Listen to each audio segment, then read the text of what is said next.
GG! The Mouthful Podcast is brought to you by GoodGame.rock, the most welcoming gaming community on Facebook. Visit us at www.goodgame.rocks. Making pancakes. Making pancakes.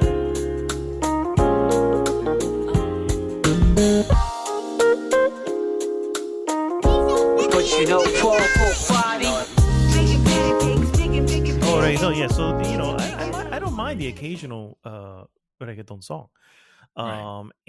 but I've heard some live, and they are absolutely the most the biggest trash, bro. Because it's just like garbage. yeah, it's like this is nowhere near what Yes. I get from the albums, and that makes you wonder. It's like, so what am I getting from the? Are you guys all pulling some sort of Milli Vanilli shit here? So Because- you're familiar with processed foods. Well, this is processed music in the most literal sense possible. Even though it sounds like a joke, it isn't.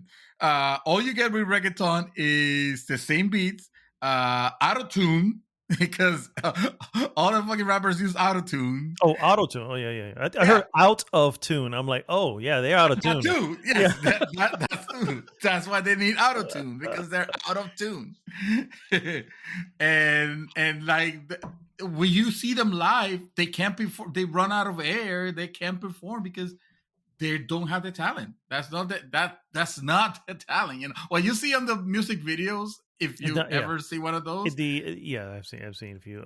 Yeah, no, I know what you mean. I know what you mean, and it's that's what I mean to say. It's like it's just that makes it the worst. You know what I mean? And so Right. so if anyone was to try to show off and say, yes, I went to this reggaeton concert, I'm gonna look at them going, so you're saying is you wasted God knows how much money to get shit music, play for you at an even lower level that you normally get. You know what I mean? It's okay. If they went, they probably went with friends, and they probably still had a good time. That's no excuse. That's not my friends. Friends are not going to do. Sir, I'm not going to invite you to a damn reggaeton concert. And if I ever do, I expect you to, just quit the Reject you. podcast and say, nope. Well, I guess this is as far as our friendship goes. You know what I mean? It's what it is. And, no, but I see what you say. It's like I can listen to reggaeton music in occasion. I'm never gonna put it just to play. I'm never gonna feel like listening to reggaeton music. But if it's playing, like I don't know. I'm on a cruise and they're playing it on the friggin' deck, so that I don't have to dance the fucking chicken dance or anything else, like I'll be okay with that. Wow.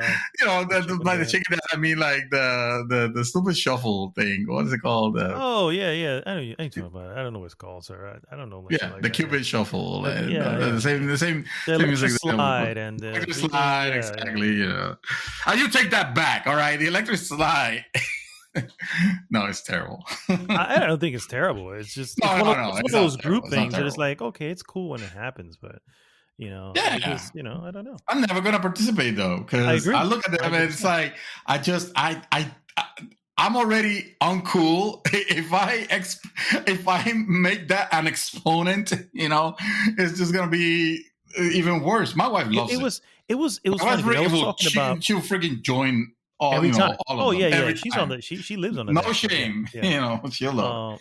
I was talking to my wife. What was this? I want to say this was maybe a couple weeks ago, but and we were discussing that, and I told her, I was like, I would make a bet that there isn't a person out there that wouldn't love to be on the dance floor and look good doing so.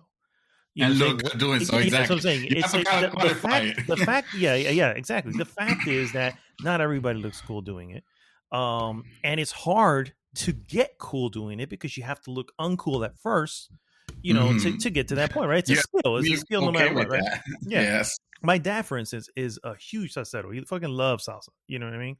Yeah. He will dance the pants off of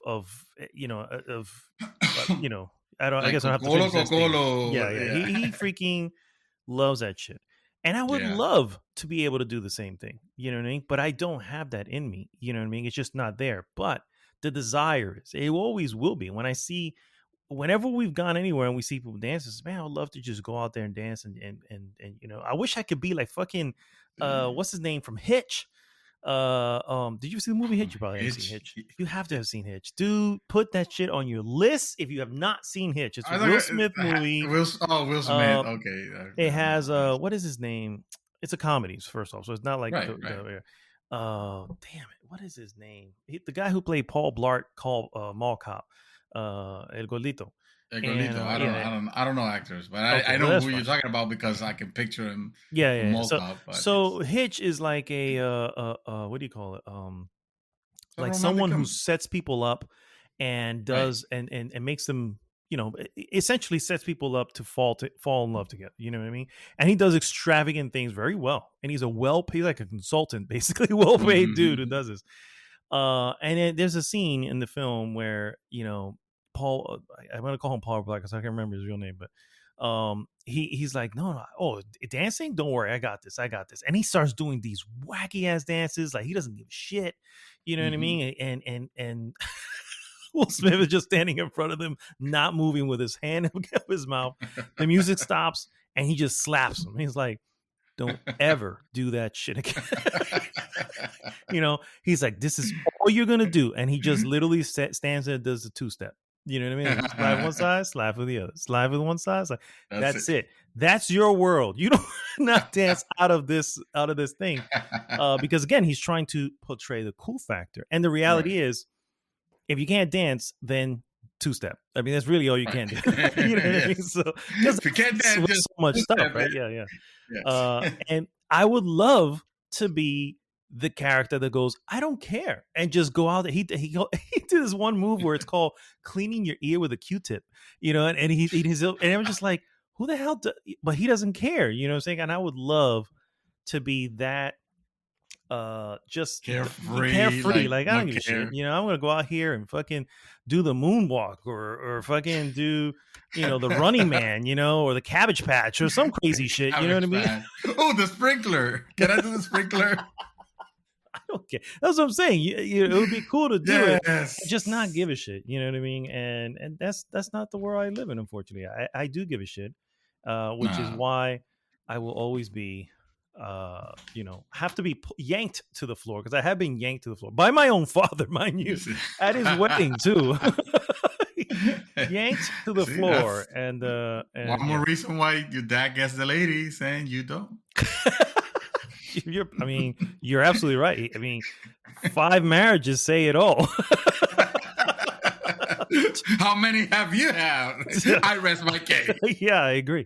Yeah, the more the merrier, right? This is more is better, or newer is always better. Oh my god! That's horrible. That is like the Latin version of Neil Patrick Harris. Yeah, exactly. He is a trip, man. He is a trip. But you got nothing but his looks. That's it. Yeah. That's all I have. Yeah. That's all I got, man. Anyway. Sorry, we started, so I guess I should just jump in, right? I mean, we might as well just. Might as well. We don't even, do we even know what episode is this? I'm pretty sure it's 289. But let's go with that. It don't matter because I numbered it wrong anyway. By the last one that you did that completely misnumbered it, but whatever. Yes, add one. Whatever it says there, just add one. And adding one to it. Okay. Yes. Well, welcome, guys. This is Arnaldo, aka Mad Dog, and that is David, aka Dream Twister, and this is the real episode 289 of GG's podcast. GG! Yes. 280 something or 290. It is 289, even though we've had 2 episodes now that have been number 287. That's okay. We'll probably reach 300 already, and we're just like... It's possible. And if we have, it's sad, because we're supposed to be doing that from Chaos's room. That's true, yes. We'll Sorry, have the Chaos. Symbolic episode 300. Like that time that we skipped episode 1, I think it was episode 100, that we just completely skipped it until we were able to go to get together. Yeah. We went to 101. We went 99 to 101, 102, and then we went backwards to 100. to 100. Yeah.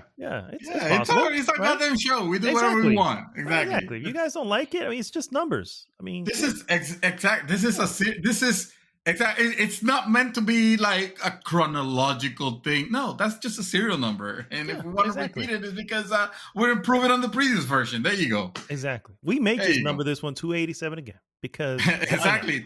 27B or 27C. Exactly.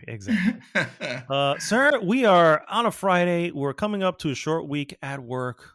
Oh, How yes. excited are you for some Thanksgiving, sir? I am super extra excited to the fact that you just reminded me of that because I have some very nice weekends coming. Some very nice vacation, I should say. I was gonna say, yeah, because your anniversary is coming up. Happy anniversary! Let me be the first one to say it. Happy anniversary! You would have officially been the first one, being that we're still a couple of weeks away from it. But yes, thank you. There's nobody that can stop. That can take your spot right now. The moment someone says it, you have to say, just to let you know, you weren't the first. Yeah, well, even when Judy said it. Yeah, it's like, I'm sorry, honey. Not to beat you to it again. Oh, that's hilarious. No, but man, I'm excited. I have 3 weeks vacation in December. I always like just packed everything in December because December is my favorite time of year, and I just want to be like relaxing and having a good time. I already gave myself a gift, and I'm calling this one the gift because it was completely unplanned, and B, I need to recuperate financially from it. I got, I'm getting myself one of them big ass 48-inch super wide. You know how I have the widescreen monitor. Yeah. Well, the extra widescreen, that ridiculously so. Mm-hmm.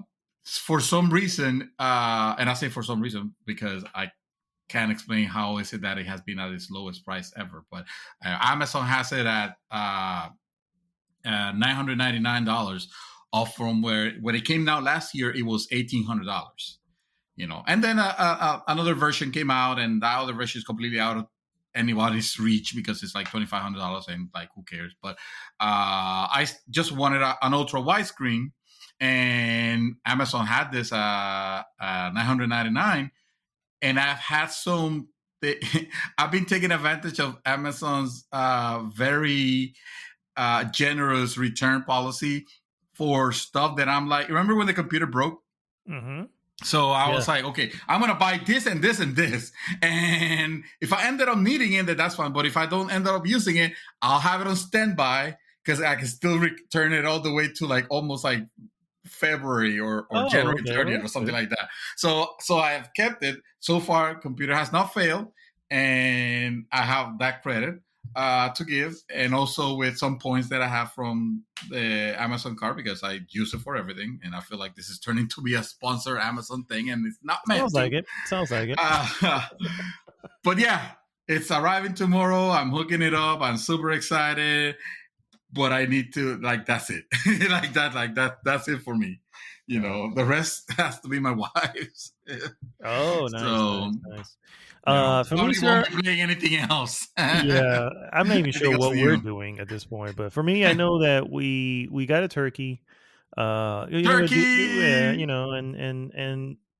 I don't know how you feel about turkey, but I feel like sometimes turkeys can, I think I make a pretty decent turkey. I don't know if it's the best. But the reality is, I don't know if I've ever had the best. Like, I always feel that all turkeys are the same, Yeah,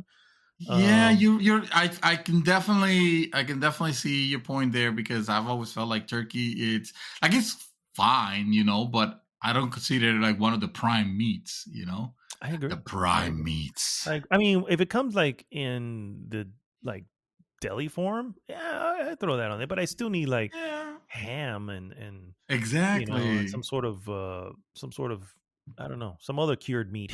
You know what I mean? The problem is that turkey is healthier, right? Is turkey meant to be healthier?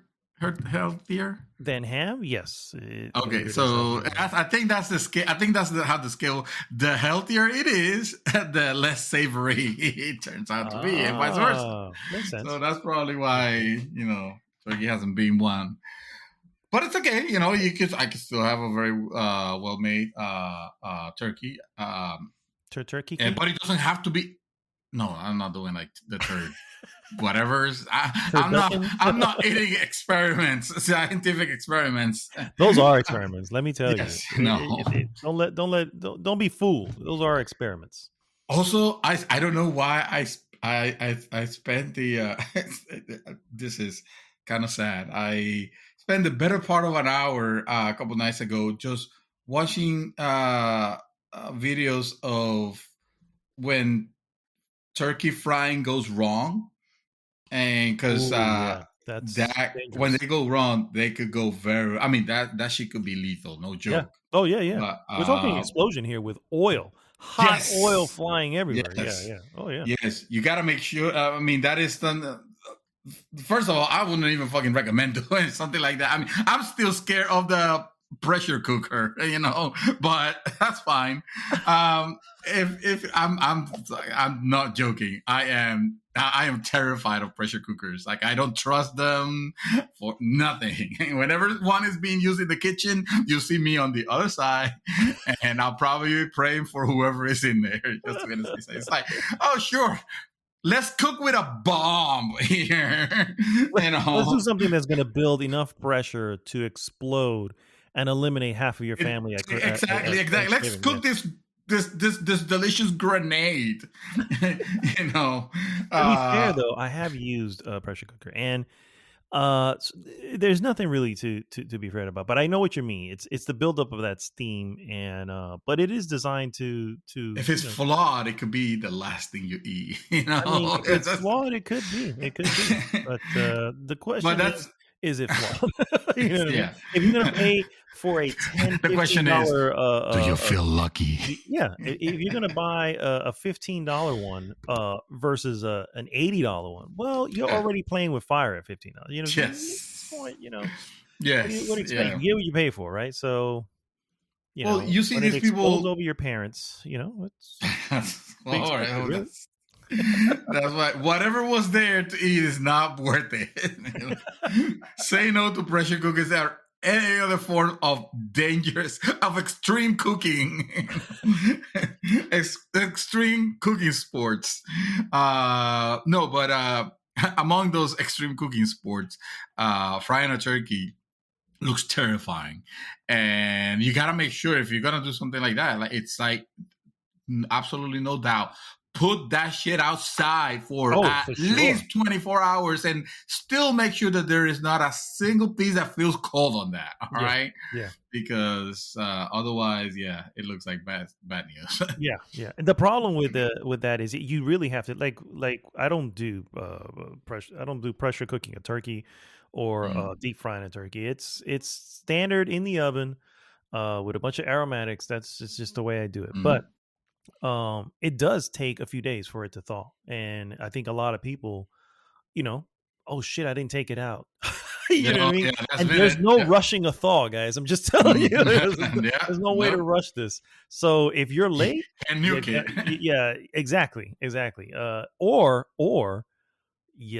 do the oven. You know what I mean? Don't do the fryer because that's exactly what and I have seen those too, and I've seen some that are probably shouldn't be on YouTube because they're a little graphic, you know what I mean? But it's like it is. I've actually seen a couple of those also. Did you know that Thanksgiving is one of the busiest time for firefighters in the entire season? It's because of that. So yes, it's unbelievable. Guys, thank you so much for tuning in. Happy Thanksgiving to everyone, since it'll be after Thanksgiving when we record next. So happy Thanksgiving. If this is your first time listening, please first go to goodgame.rocks. Join the conversation there. Takes you right to our Facebook group. And of course, please like, subscribe, and share the podcast with everyone. What we normally do is first we go into what we have been up to, move on into various news items, and of course finish with our hot topic of the week. This week's hot topic the Game Award nominees. Holy crap! It's that Yes, time. it's that time again. It's literally right around the corner. It's Oh, time to put man. our meaningless vote for this Meaningless. for the nominees, and there are 30, so it's going to be quite the category. I See think what there's like happened last- 10 that we're going to skip. So Well, we're gonna skip the ones that we're not educated on, but I will still encourage anybody and everybody to exercise your right to vote, because when you don't vote, well, you've seen what happens. So exactly. make Last sure. of Us 2 wins, and you don't want that, guys. Exactly. You don't want a repeat of last year. No. And this year there is a specific candidate that I Oh. feel is extremely ill qualified for Game of the Year. Ill qualified. Oh, shoot. So anyway, I will leave it at that. We'll get to that once we get to there, because I don't want to let the cat out of the bag and actually start the Yeah, it's conversation, more because fun I that feel like way. once I do, the conversation is going to take off, and then suddenly we're not even in the right place. So anyway, let's go ahead and start with what we have been up to. Mr. Santos David, Yes, sir. what have you been up to, sir? Well, sir, I guess this week I've all been in Xbox camp for some reason, and I haven't meant Not to. just you, apparently, but yes, go ahead. I haven't. I didn't mean to, but no. Actually, now that I remember, I'm not, because I was forgetting a game that I started playing, and I'm gonna start actually with that one, because I was, even though I didn't prepare any notes for it, because I completely forgot that I was playing this game. Thank you, Halo. But that game is 13 Sentinels. Yay! Yay! A Atlas, what's the name of the company of the people that does it? Oh crap! Go ahead. I'll find it here for you. It's not Platinum. No, it's I'm looking for with it. a V or something like that. It is Vanillaware. Vanillaware, yes, a Vanillaware joint. You've actually played this game to completion. I have. And you enjoyed it. I did. You told me, hey, you gotta try it. And I have. I haven't beaten it. Obviously. I've only started playing it. It's a long game too, so it's not a short one. Oh, it's a long game. Okay, well that's good to know, because I was starting to wonder if it was actually a game or not. So it turns out that is not a game. That is not a game. The game is not a game. It's actually a freaking visual novel. That it's admittedly it's well acted. It's well voiced. I do like the voice acting in this game. I don't find it for a Japanese game that have been obviously translated, and more than translated, but localized. Thank you. It is what I've seen so far has been intriguing. They have done a good job with it. They've done a very good job. I am digging the characters. I'm digging the characters a whole lot. The story is intriguing, even though it's anime bullshit. It's just. I said it. I said it back then. I was no like, it's anime bullshit here. It's just gonna be some serious anime bullshit. Exactly.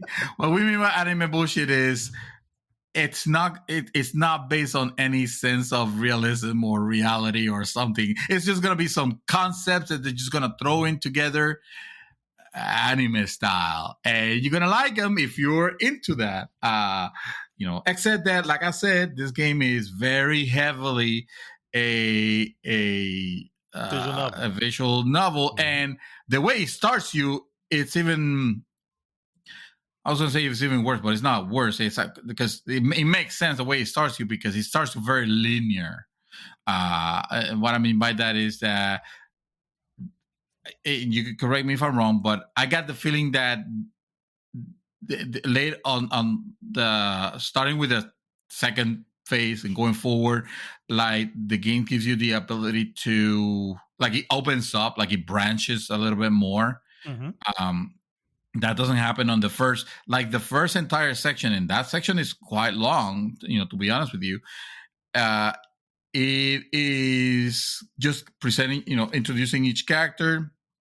The choices, you're not really making any choices there. You're just basically getting used to how the game, understanding the gameplay, and of course you get this, you get the story as you're talking to the characters and interacting with them, and or going to areas, or having, say a character mentions something, that something could become a keyword where you suddenly has that concept in your head. You can press a button, which is the triangle button, and it just opened the thought bubble. And you can either reiterate that concept to yourself, so that or have an idea what to do next, maybe, or present it to, if it's one that is meant to, because not all of them are. When it's one that is meant to, that you're meant to present to another character, and Some and information you that that you character do, some yeah. information, exactly, or hey, I should ask him or her about this. When he does that, I mean, it does that, and it opens up, it continues the story, basically. So you have to be interested in what's happening. And one of the things I really like in this section of the game, this portion of the game, is that I really like the art style of it. It's hard not to like. Is the Vanillaware art style has always been very it has a combination of being very elegant, very whimsical. Even though this one takes place it's in the planet Earth. It's not meant to throw you into like a different world. However, and I'm not sure if this is considered spoilers to mention this small element, but just in case, spoil it for the next 5 seconds. It has elements of time travel. And looking at these different eras, it does the the presentation of them, like, very interesting. Like, they're cool. They're very well. And these characters, like I said, they're beautifully, almost hand drawn, and animated. It is obviously the art style is very anime. We have mentioned already. The game has that part, but it also has another part, which is the strategic element, the strategic gameplay element of it, which almost feels like it's there to, at least at these early stages, it almost feels like it's there so that the game qualifies as a game and not as this is a visual novel and you really don't need to play any of these missions to get the story. I almost feel like when you on the I'm going to call it the tutorial section at the beginning of the game, it's almost like a cadence of you play the strategic portion, of it, and then you go into the visual novel portion, and then you go to the next chapter with a different character, and you start at the strategic portion, of the gameplay, and you transition, so on and so on. Once it goes from there and it opens up, I guess it almost divides it. It divides it very harshly, where it's like, well, it's almost like, what do you feel like doing tonight? Or at least that's how I felt when I was playing it. It's like, well, what do I want to do today? Do I want to do missions, or do I want to just get the story and continue? Always went with the missions, because that furthers a lot of plot lines as well. True. Yes. But yeah, it's not like you can pick one or the other. You have to eventually go back to unlock other other aspects of each of them. Yes. What do you think so far of that? So the reason I asked this, and I guess I'll preface this by saying this first, is to say I was more than pleasantly surprised with the type of gameplay that the missions had, despite how lo-fi it was. You know what I mean, if you will. Because I was just like, this is actually pretty freaking cool, and I But at the enjoyed it same for what it time, it was. feels like it could be a mini game of another more, Maybe, yeah, yeah, heavily, heavier graphic game or something. Yes, I know what you mean. yeah. It does feel. I didn't have a problem with it, but mostly because it kind of reminds me of some older PC games Okay. that it's almost like so in this case the strategic element you're not really I kind of wish that you could, but it doesn't present it to you. You're not looking at a miniaturized version of like, oh, these are the robots or the sentinels, and these are the monsters or the kaijus that they're attacking. It's like it doesn't present that. It's almost like your whole TV is meant to be like the computer console of one of these sentinels, or maybe of the command place, or you're basically looking at what it appears to be a map of the entire battlefield. Mm-hmm. And when your sentinels are represented by icons on that map, on that radar or that map, and so are the kaiju. So it's a little too abstract for my liking, but it's once you get past that, you do find out that, oh, there's actually a deeper element on this game that makes these battles that might not look like much on the screen. They make them interesting. They make you want to win them. They don't make you want to like, oh, this is bullshit. I'm gonna tell you right now, though, I don't feel like everybody's gonna be feeling the same, and I wouldn't go as far as to recommend this to the vast majority of our friends. Yeah. I think I I'm will pretty sure it was probably. on the same page with that, because I was just like, I like this, but this very almost Death Stranding. Like, I really like Death Stranding. I still can't find a way to recommend it to anybody. You know what I mean? Anybody Okay. I know, at least. This one, maybe even more so. At least with Death Stranding, you got yourself a triple A, what I mean, Yeah. type title. But when it comes to this one, it's like, yeah, I don't even know what this falls under. So it makes it Do even you like harder. using your imagination? Yeah, What? exactly. Why gotta get free? Yeah.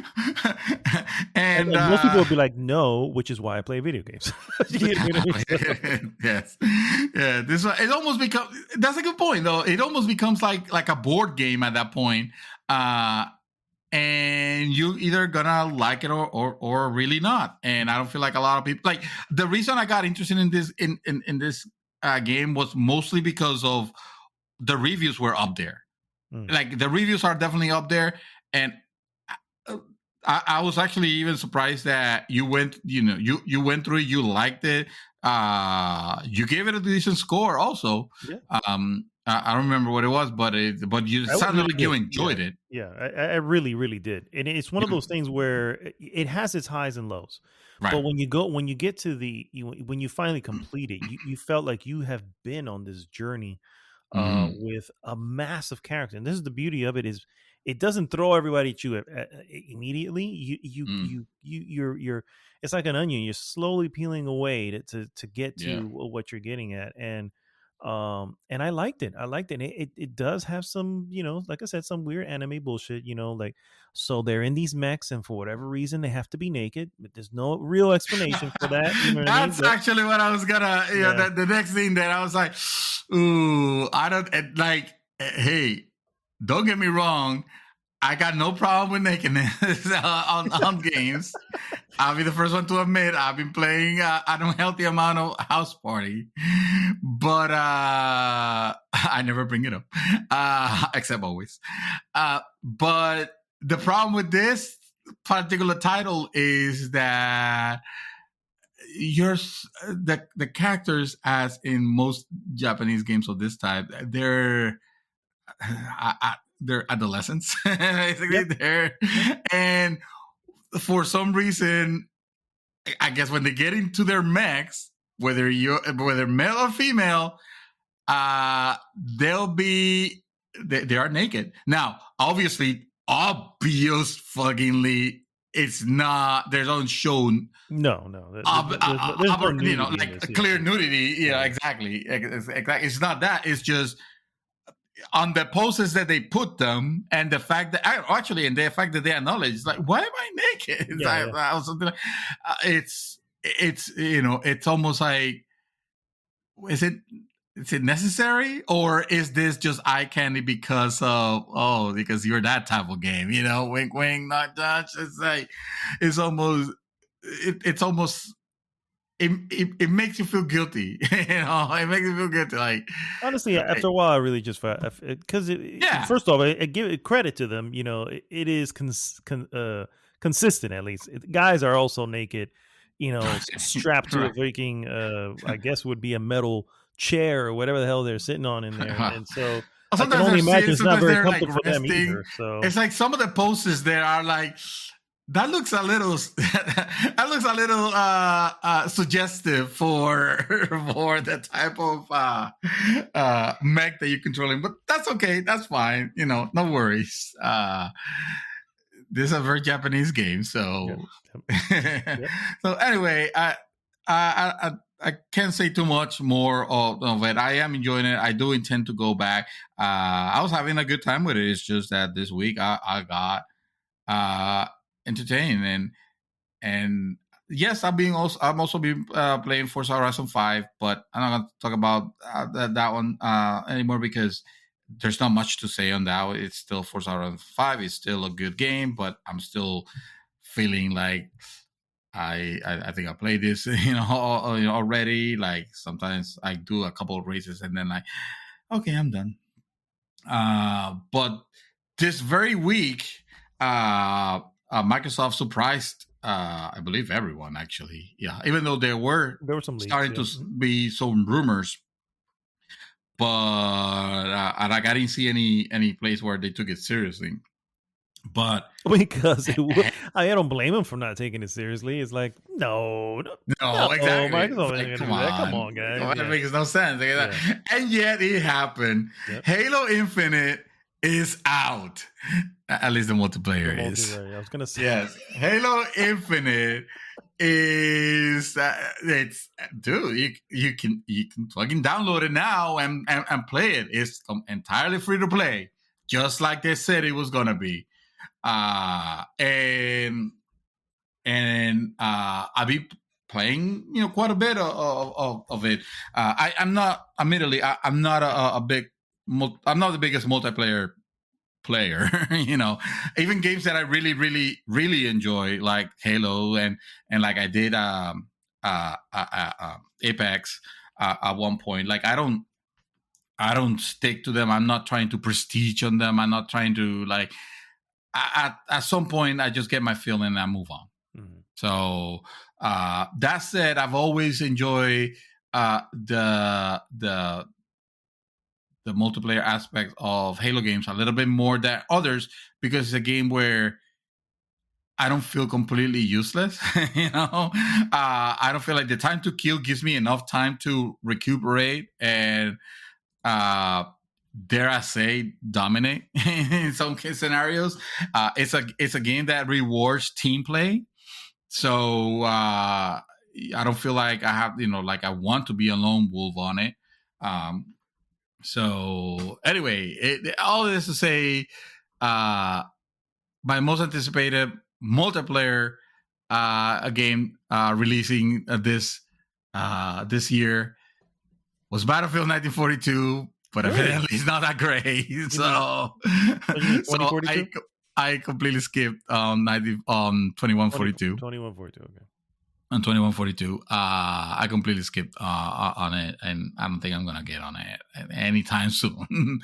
But I did get into Halo Infinite multiplayer, and how can I say? I think this is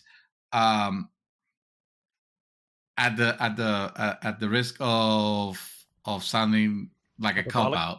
Oh, okay. It is one of the most returned to Halo multiplayer form and experience that I've played probably since Halo 2. And I did enjoy Halo 3's multiplayer. I'm just saying, with Halo 3 Halo is when 2 it started was the like, pinnacle, though. I mean, I don't yeah, even know. I didn't play yeah. Halo, but from those who have played, Halo 2 always seems to be the pinnacle. Yeah. Like, that's what we want to record. That's when we think of back of the LAN parties and shit like that. That's the thing we're thinking about. Halo 2. And that was OG Xbox, Xbox. you know. That you can also, LAN party, but it was very limited Xbox Live and all that crap. And I did enjoy Halo 3's multiplayer, but like I said, that's when they started adding some additional stuff that were starting to feel a little bit like, hey, this is not in Halo 1 or Halo 2. But that's okay. Nobody That's asked for okay. this. That's fine. But I don't know if I like this, but that's okay. Anyway, this game, the multiplayer aspect, obviously, we're just going to discuss the multiplayer aspect of it. The game takes the most leave no expense unpaid level of presentation, where it's not enough that you go to the menu and you select training and you like try stuff. It actually introduces you to the academy, without overstating its welcome. I'm not talking about, entering this area and leaving you to explore it or anything like that. I mean, it introduces characters. It guides you through a series of basic trainings and stuff. The basic stuff that you want to do is like, to feel basically, hey, does the controller feel like that, or do you want to play like inverted or whatever? And how does this guns feel and shoot it? You did very basic. And then it lets you lose, and it lets you what to select next. So it was nice because it was nice that it had that little like guided, almost simple tutorial. Even though if you know how to play Halo already and you participated from the beta, like you definitely gonna want to just book it to rank matches or whatever. In this one, you do get certain achievements for going that route. So let's just say don't skimp on it. Definitely do. It doesn't take. It's not too long at all, and it's nice that they put some effort on it. Yeah. The graphics, the graphics, I believe they look gorgeous. Though I do believe that obviously games have improved already in this aspect. So it's not gonna be, when I say gorgeous, I don't mean like jaw dropping, like other games have already shown. I'm saying that the visual presentation of this. You remember the 2019 presentation, right? That shit did not look good. No. Those graphics looked like there was something that came out of the Xbox 360 era. 360 era, yep. Yeah. We discussed about it. And they said, we're gonna delay this game a year, and they were gonna address those complaints that people had about the graphics, right? Mm-hmm. Well, guess what? They fucking address those complaints, because the graphics are very, very good. From what I've played in the multiplayer and from what I've seen in the single player campaign previews, that right now a lot of YouTubers are doing that, and I've been curious. I try to watch, like, for example, the one from ACG. ACG has a pretty good preview where it doesn't spoil anything. It's basically just giving you, get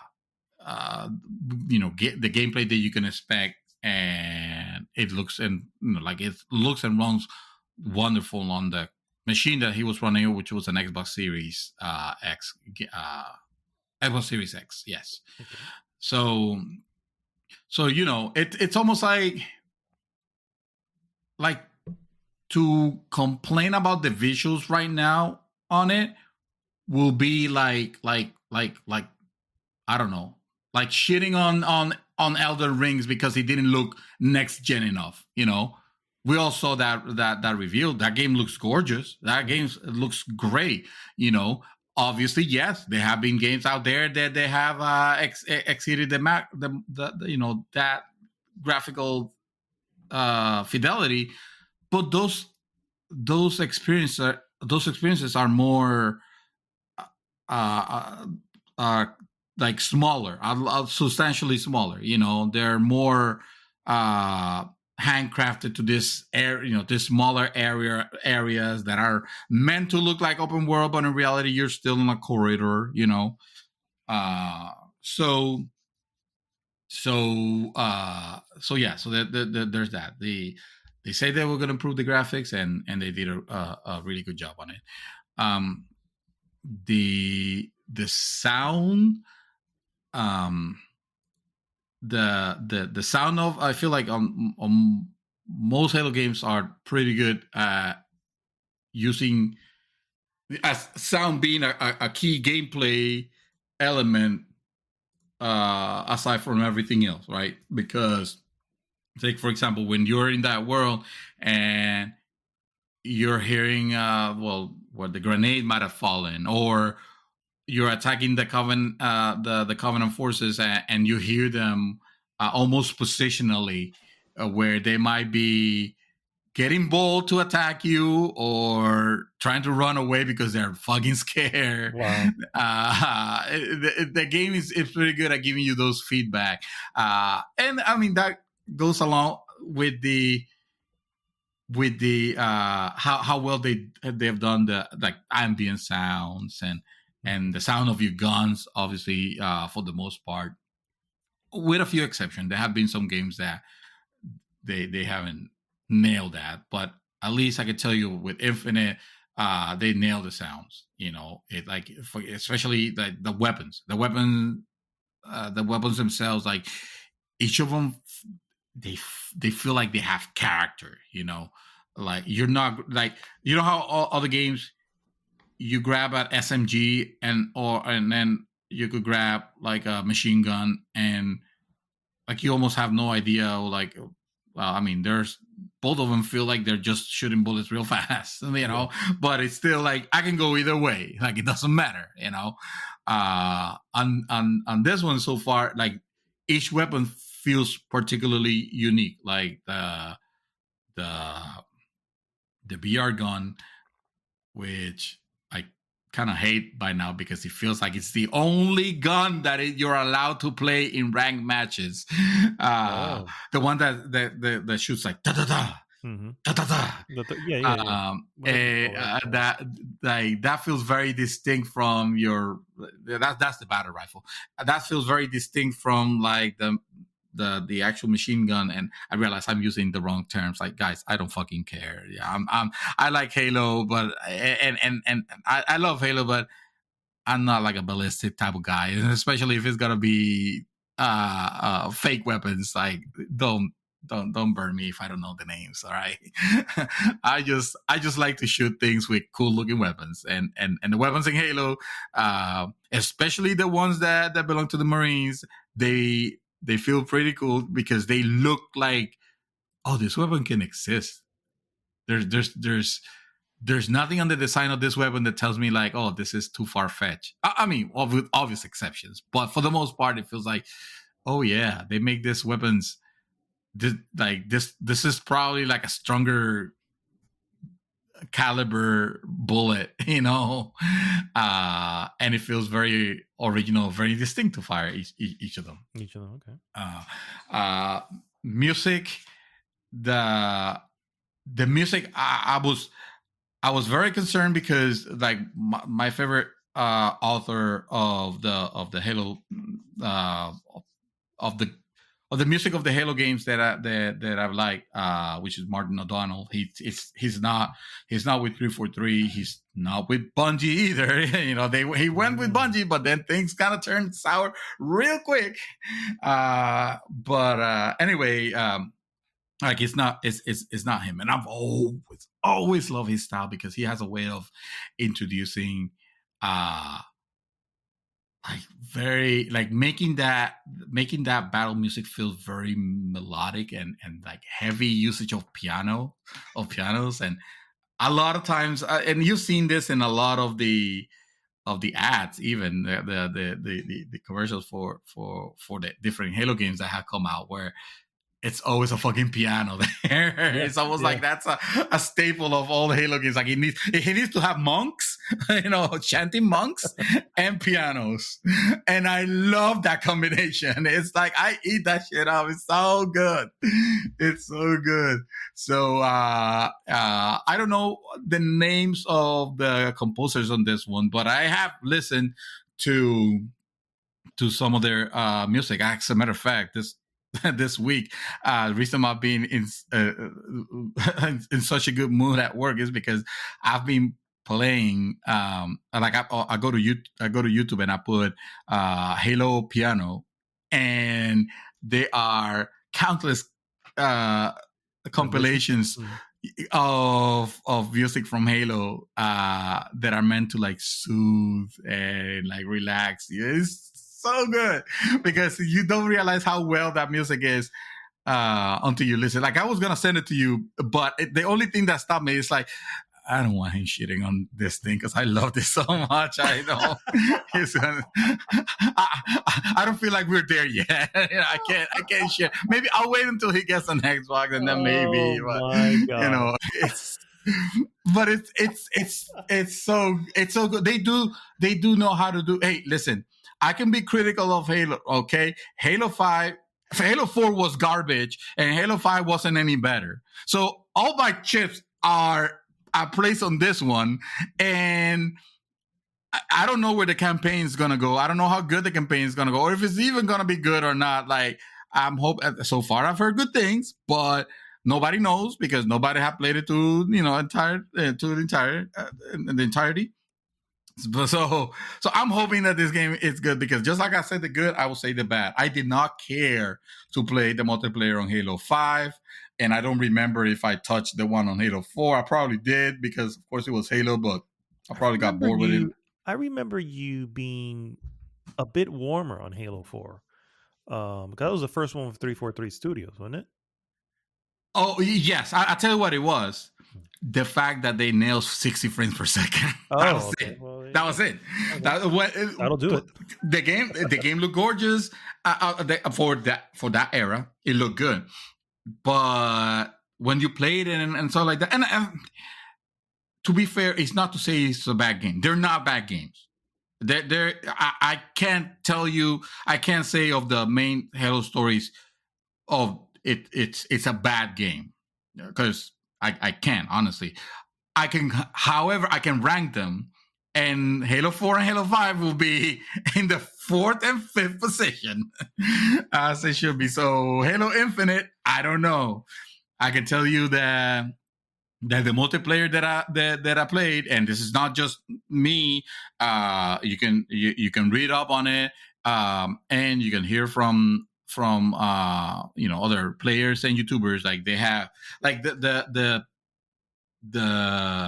quorum is that this feels like the Halo of olden times, for better or worse, because it could be bad for those who were expecting something substantially different. I mean, the game. So let me tell you about the gameplay because the arenas that I played, they are very well made. They feel perfectly tuned for those close and open area combats with lots of verticality. And this is especially neat for one of the new elements that they introduced, which is the grappling hook.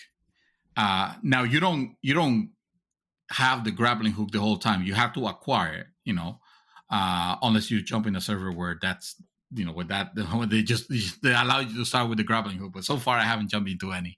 But the neat thing from the grappling hook for the couple of times that I've been able to use it is that it is fun. it is fun to throw that thing to a part of an area where, let's say, a sniper is giving you a hard time.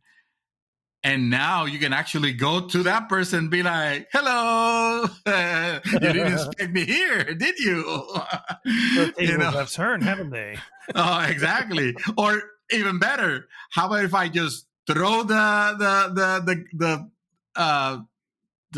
hook thing, the hooky thingy at you, the grapple hook, and now I stun you, and I come at you real fast, and then I just headbutt you into the other side of the map. Damn. Because of the momentum, and it has those great moments. Or when the fucker grapple hooked me from the ghost that I was flying, and he grapple hooked me, and he took me out, and he carjacked my ghost. And I still laugh because it was like, it happened to me. You jackass, you know who you are. Well played, because it looked awesome. Yeah. I enjoyed the moment, and it has a lot. It like the multiplayer when you play that, it has a lot of those moments. The gunplay, like I mentioned, feels really good, and I just saw my train of thought because I started hearing the messenger thing. So stop doing that. Ignore that, sir. Ignore it. Keep going. The gunplay, yeah. So the gunplay feels like it feels really good. We already talked about that. But again, we don't live in a world where gunplay was the expertise of just like Halo and Call of Duty anymore. That used to be back in the day, right? But now there's a lot of shooters out there that the weapons feels great. So yeah, I can't get, like I can still give them credit for, hey, at least you've maintained your edge. At least this is still fun, and good thing you did, because I mean, have you played Apex, or have you played I don't know, the recent Call of Duties? I haven't, but I heard people that they still swear by them, obviously. So stuff like that. The vehicles, they're very fun to drive. I already told you my experience with the Ghost that got carjacked from me. I haven't gotten into a tank just yet, but I have gotten several Warhawks to get the to capture the flag, and it has been incredibly fun. Even though I'm playing with total randos, but still, because most people seem to already understand that that Halo is more about the team play rather than the lone wolfness. So they tend to gravitate towards helping. When, let's say, if they know that I'm going for the flag, they will cover me. Or if I'm in trouble, they will definitely, as it should, right? Yeah, but you'll be surprised how many games that they completely. So, and there are like 11 vehicles between new and returning types. So it's not even like that many, but for the most of the maps that it has, it's not, man. The story, I don't know. I guess we'll find out on December 9. December 8, I think. No? December 8? Oh, even better. I mean, I can tell you lots of multiplayer stories. The main one, the one about the ghost, the carjacking, and the Warhawk, and how about the one where the game is still considered to be in beta, but it already runs circles, lapses, cycles over Battlefield 42 in terms of gameplay and polish. That was actually going to be my question. How, first off, they sort of sneak released this on the 20th anniversary, right? I think that was the date that they chose. Yes. But how interesting is it that this multiplayer, which is already getting like really, really high praise and everything, gets released at a time where Battlefield is sucking, essentially, and Call of Duty Battlefield's coming out, because it actually got released today. Was the actual release day. Yeah, there you go. Well, you had your early ones, you know. Right, right. And so and then of course, you know, Call of Duty's still there, but you know, Mhm. doesn't seem to be a lot of fanfare. And then, you know, we won't get into what's going on at Activision at the moment. You know what I mean? No. Like, what an interesting time for Microsoft to just say, let's just do this, and bam, Less. it can literally this is just this is a bold prediction from me, Uh-huh. and it may be more of a desire from me, and that is, I would love for this Halo multiplayer to literally suck the wind out of the other two and just lay them flat. I mean, Call of Duty is a beast. It has been Right, diminishing returns, you know, for the year, but it's always the best selling game. You know, right, even at right, diminishing returns, it's still number one. right. Wouldn't it be great if they took a hit on that, because you know they're releasing every year, and it, you know, it iterates very little, you know what I mean. Battlefield, on the other hand, does have space in between their releases, but it's EA, and EA has a habit of saying, we'll fix it later, you know what I mean. Mhm. Wouldn't it be great for this just to suck the sales out of those two and really lay them on their ass and make this you know, probably one of the biggest falls for holiday seasons for Microsoft. Wouldn't that be cool? Wouldn't that it, just be freaking cool? it interesting you mentioned, because they happen to just release this in the middle of, you remember when other companies would be like, "Ooh, Battlefield's, this is Yeah, Battlefield's month. Let me just clear out of the way. We don't want to release." exactly, exactly. Except poor Titanfall. When Titanfall asked, they were summarily denied Yeah.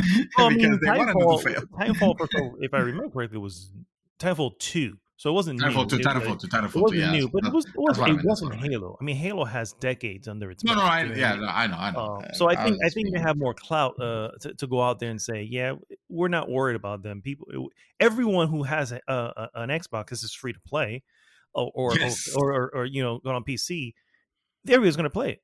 There's no Yes, buy-in. the You just low, need the to get, barrier of entry is ridiculously low. It's just, yeah, hey, you want to play Halo? Okay, he'll jump on it then, yeah, yeah. because you can download it. I I would mean, love to see that be the ultimate outcome. I don't know if it will be. Only time will tell, as they say. only But only only time will yeah, tell. Yeah, yeah, yeah. exactly. So far, so far, the reception has been very positive with Very good. this. Yeah. Mhm.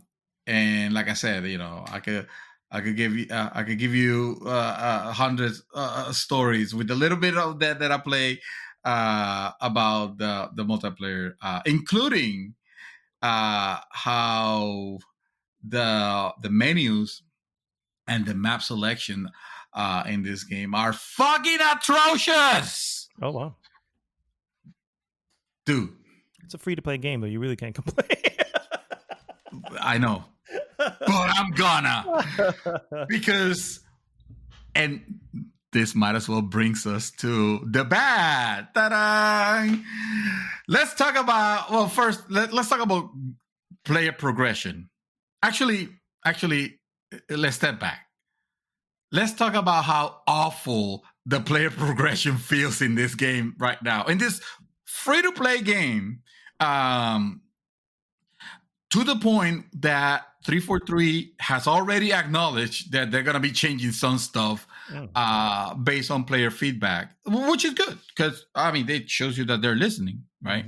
Mhm. But the progression, let me tell you first, let me preface by saying that I did not even wait to start a single game. I played the beta. I did play the beta, but as soon as this was released, I booked my ass all the way to the store and signed up.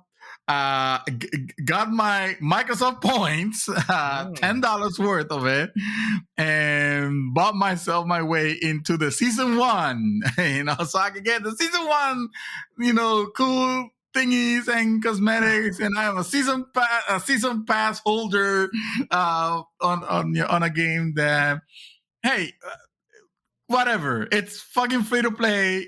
They did an awesome job. They deserve my money. I'm gonna give them a little bit, and when season 2 season 2 comes, if I'm still in it, I'm gonna jump and continue paying them like that, because that hurts a little less than playing $60 or $70 for a game that it's still on beta, because it's still broken and not a lot of people are having fun with it. So obviously I did that. I play, like, I'm not super playing this. I'm not spending the entire night or anything like that. But I'm putting my, I don't know, 5-6 games before I say, okay, I'm good with this. They're longish enough to where that it's enough. I'm never gonna be a super multiplayer person, so that's fine. And I think I got the last night to level 2. Wow. That's not very. That goes really fucking glacially slow. The way that because you play and you get, well, I guess the math don't matter because they're gonna change it anyway. But the thing is, you play a bunch of games and the progression, it's really, really slow. It is very, like, cosmetics are very hard to unlock, to the point where fans are already like slamming the game for being for being a cash grab, which I guess they need to be reminded how much they paid for the game. But but it doesn't mean that they have no merit in saying, hey, you're dangling this stuff and it's a little too obvious that you want us to pay for it. You're laying it a little too thick because you're making it, like, the whole time that I was playing, and I think I got like a little accessory that goes on top of the visor that is just purely, like, it doesn't do anything. Like, it does, you can barely see it. You could see, well, you can call it cosmetic, but you can barely notice that I'm wearing it. And it's like, all of this for this was my level 1, but hey, I can buy a cool ass armor for $20 right now. Yeah, because it's 2,000 space bucks, so I can do that if I want to wear it. But then everybody will know, hey, this guy's a stupid idiot. Look, he actually spent that money on that. It's like wearing a badge that says I'm stupid. I'm obviously joking. You do with your money whatever the hell you want to do, but it's just it's silly. And to be fair, they have already said that they're going to work on actually making that a little bit more rewarding. Because right now it doesn't feel rewarding at all to play the game. I mean, aside from the fun that you have from playing the game, but if you're in it for the next cosmetics that you want to unlock because you bought into the season whatever, well, it doesn't feel like any different than if I didn't. It still takes like frigging forever. And at this point, I don't think I'm gonna be playing that much Halo multiplayer that I'll have enough money to buy myself a pair of boots. Maybe. Wow. maybe that'll be it. It's like anyway. Yeah, the cosmetic. They're not. I mean, they're different. It's cool that they have like different things, but in reality, it's like, it's almost like you have to remember, I paid nothing for this. I paid nothing for this. I paid nothing for this to be able to justify it. Because like, if this was on top of $60 that it would have cost, then that would be an outrage. And the menus, man, the menus are confusing. Like how is it that to this day I haven't been able to play a single game of Slayer, which is basically deathmatch or Team Slayer, Team Deathmatch? Mm-hmm. I haven't been able to play it because I don't know how to do it. I can't find it. I can't Nowhere to find be it. I mean, found. I can see it. I can see it. I can't seem to be able to select it. I don't know what I have to do to select it. Apparently you can't jump into the game mode that you want to play. And the game has with the game having like 10 maps right now, releasing with 10 maps and just a handful of modes. You pretty much get to see everything that Halo Infinite multiplayer has to offer within a few hours if you dedicate yourself. Like there's not that much on it yet, Yeah. but still that doesn't give him authority to hide fucking Team Deathmatch, which is what I want to play. I don't want to play Capture the Flag again. I don't want to play Oddball. Maldita sea Oddball. I'm so tired of playing Oddball. I just want to play Team Slayer. Oh man. Anyway, last bit, the ugly. I guess it's not ugly. It's just expected. Like I was when Halo Infinite, I guess after this year when they I think all the way to where they were getting into the beta, it felt odd, and I might have actually mentioned it, that it felt odd that the marketing machine felt like it was off. Like I remember with the releases of previous Halos, especially Halo 3, Halo 2 actually as well, but they always have this ads or this short films or this ARGs, what they call them, like the game, like the I Love Bees, for example, that they did for Halo 2. It's like that the marketing was in full action. Yeah. And like you see, like, man, Halo Infinite is gonna release next month and nothing. It's kind of weird. It feels like they're not really putting a lot of like they don't care much about it. Maybe it's like it's odd, or maybe they're just full tilt into making sure that they polish the game and they make it good, because they only had a year to make a game that looked atrocious at its reveal be decent by its release. So but it felt odd. Well, don't worry. They actually they might have realized that they left the machine off and they just turned it on, and now it's like it's firing in all cylinders. So the crazy marketing, as I call it, like if you go to YouTube and you go to the 343 Industries site, they have this weird this short I don't know, like documentaries, like archives. Oh, okay. UNSC archives is what they call them. They're basically like 3 to 4 minute shorts, Okay. and Development archives or development shorts or no, just expand on the lore. The lore. Okay. I got Yeah. It's like it was meant to be something that really happened, and then they're relieving or whatever. It's like, for example, they have this, and they're cool in the sense that it's not in your face. It's not the Master Chief this or anything like that. Like, for example, the first one that they released is this mute person.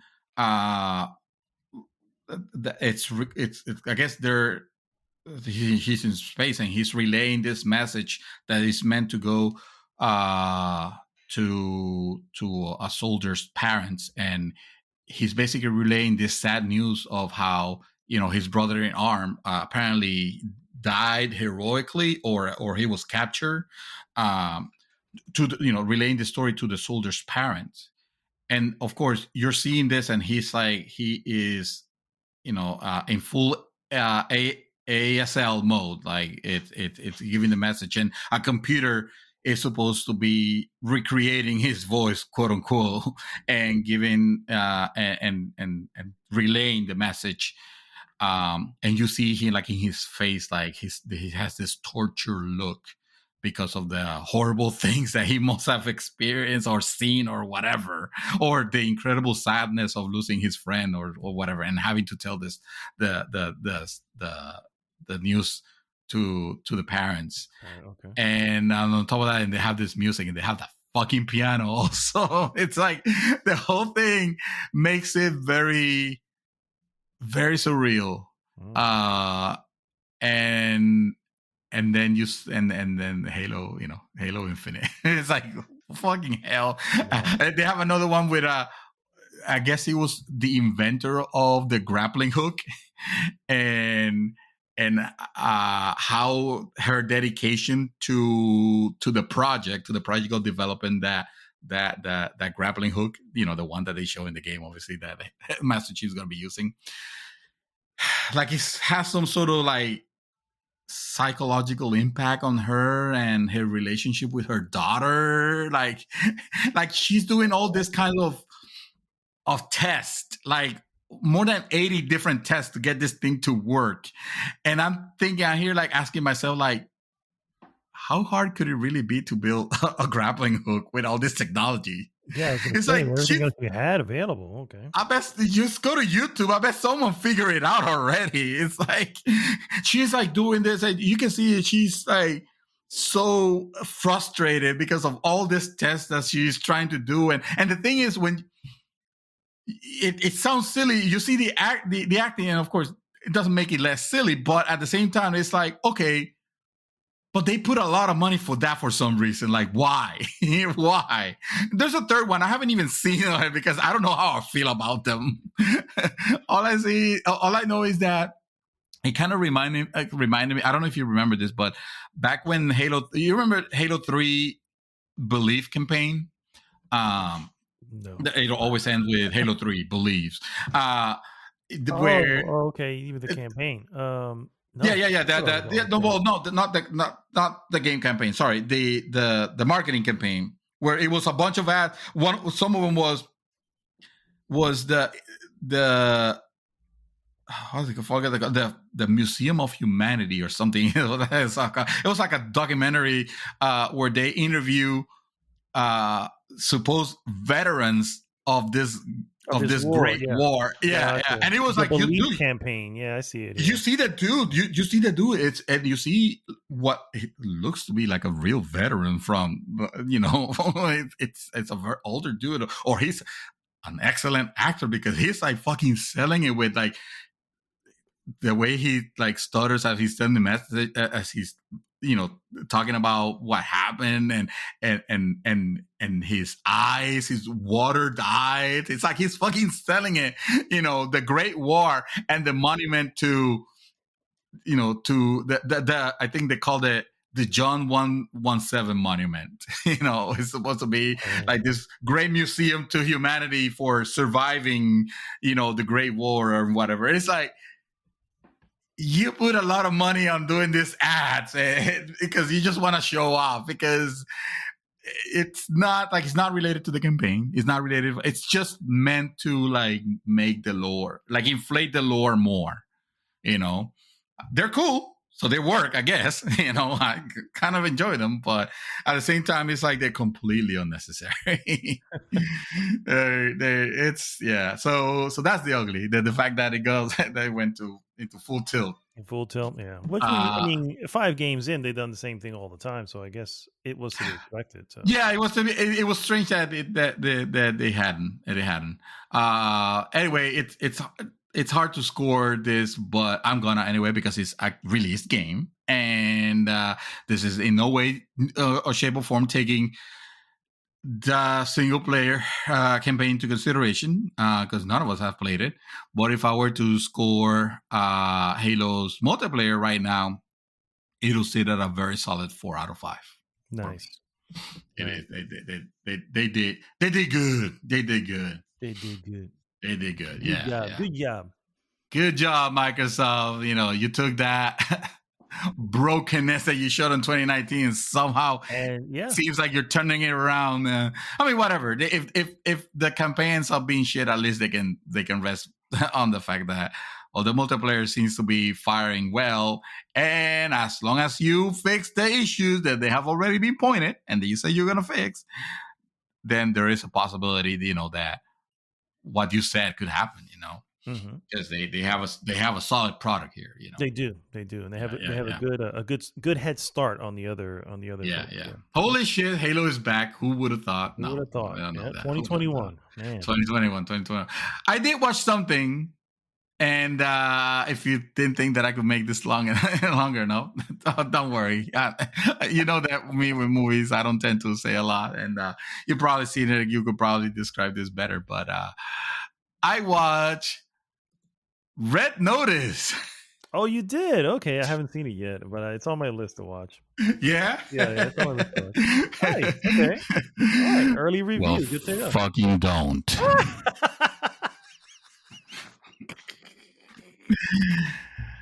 Don't get me wrong. I at no point had high expectations on this thing. I was like, I'm gonna watch it. It's got The Rock. It's got Ryan Reynolds. It's got Gal Gadot. It's on Netflix. I have Netflix.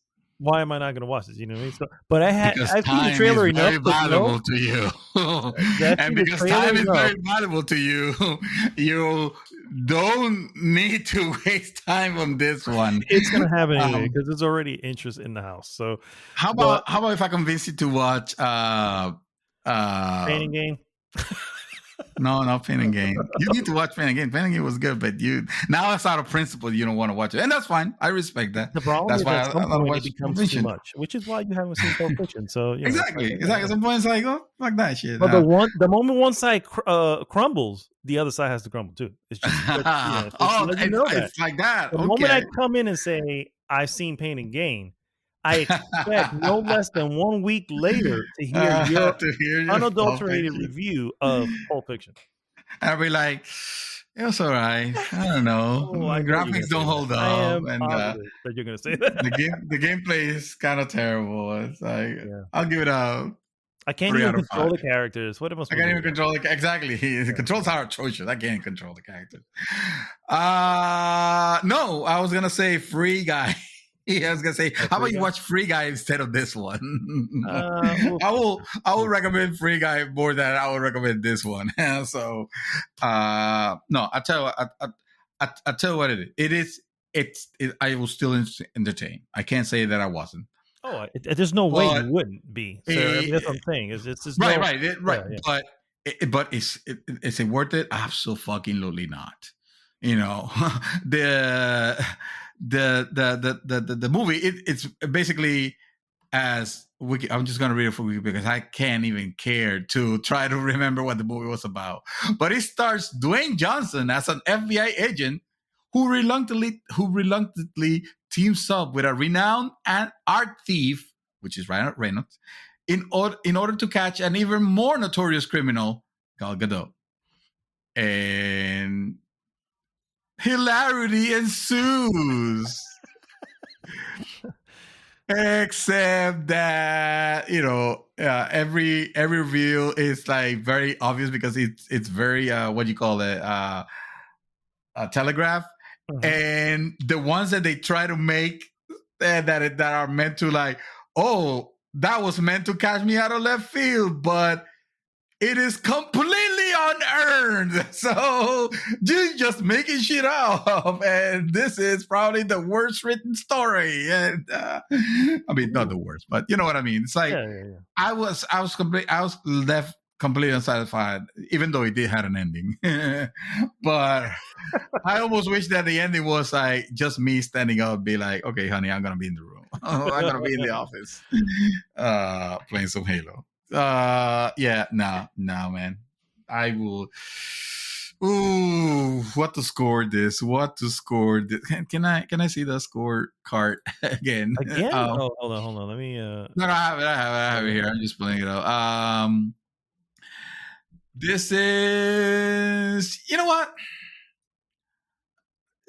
He has Ryan Reynolds, and I fucking love Ryan Reynolds. I don't know about you.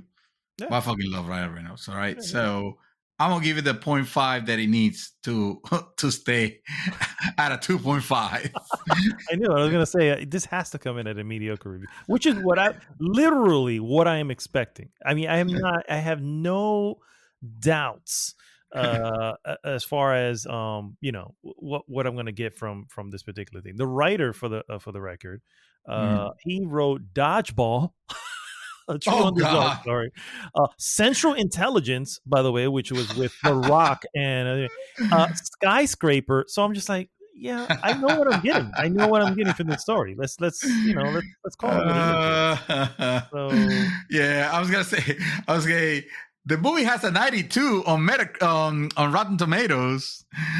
Audience score. Audience score. I was gonna say, yeah. I was like, come on. Yes.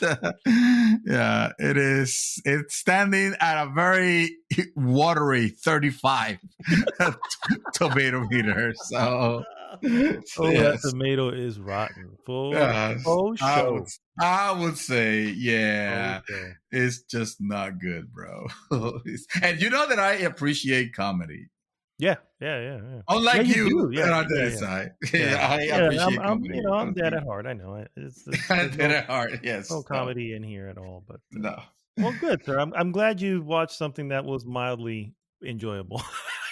Mildly, it's putting it very generously. Of all the films that I have provided for you to say, hey man, you should check this out. She's like, you go ahead and watch Red Notice. And well, then, that's not me. That was my wife. Even more, you were like, I can't believe this was like this. I'm like, what are you talking about? Did you even watch the trailer? I just anyway, it is what it is. Yeah, I was excited for the opportunity of possibly being surprised. Going to watch Ghostbusters. Oh yeah. Evidently, I don't want to. Okay. Based on recent findings.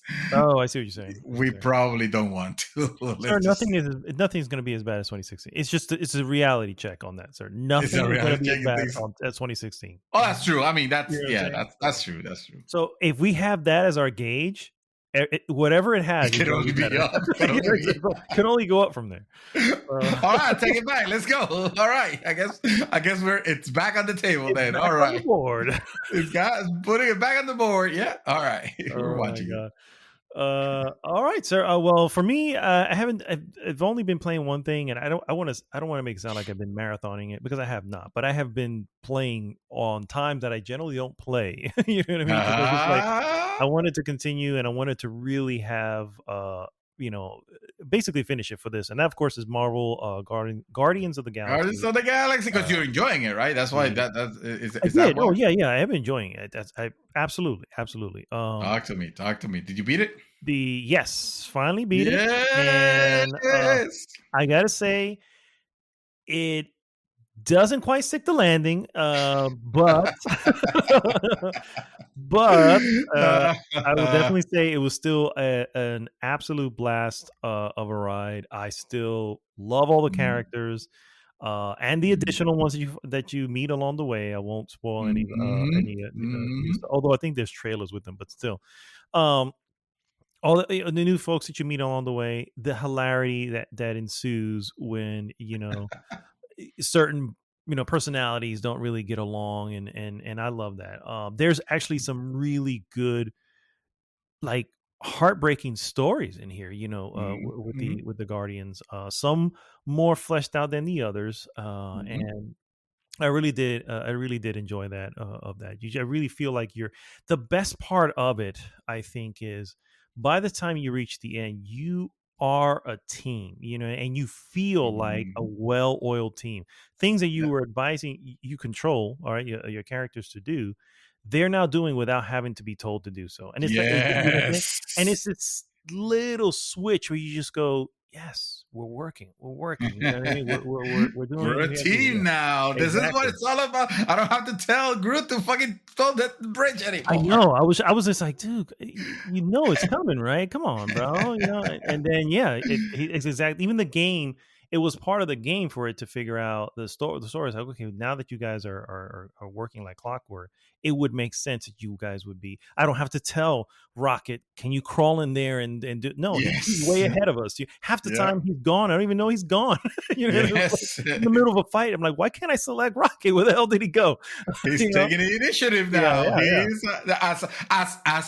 as a team, as a well-developed team. Would exactly. Would at that point, yeah. I really did. That was a very cool thing. I am That game was gonna 100% touch for the you. I record. knew it.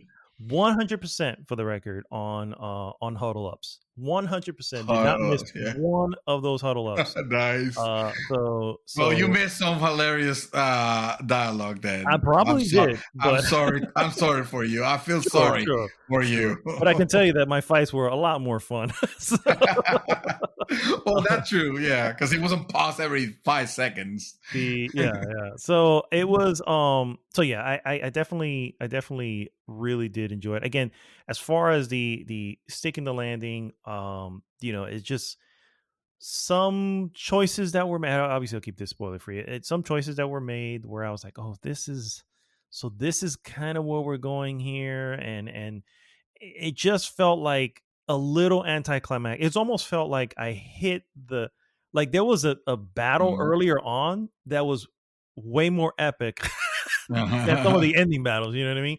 And some of the ending battles were just like very anticlimactic. And so it was also like it was what was setting up to be, it was like, ooh, guys, this is too much. Like, are you sure you're gonna be able to stick the landing? And I mean, they landed. To me, I felt like they landed it. I mean, there was some. There was definitely some heavy damage, but they landed it, and everyone's alive. So yeah. I mean, sure. I'm okay. I'm okay walk with away that. from, they say, is a good landing. Exactly. Yeah. So, and they walked away from it. But no, I mean, it's just, again, some choices that were involved, and I feel like there was a little bit of limitation, and I also feel like there was maybe a little rush. You know what I mean? A little bit of a rush to kind of clean things up. It just felt that way. It may not have been that way, but it just felt that way. Also, by the end, it was a lot of repetition. It was explore for a little bit. Here you got a battle area. Explore for a little bit. Battle area. Explore for a little bit. Lather, rinse, repeat. And it was kind of long. You know, I was like, holy crap, this is still going. I'm like, I just want to get to the next thing, you know? And the game was long. Each a chapter.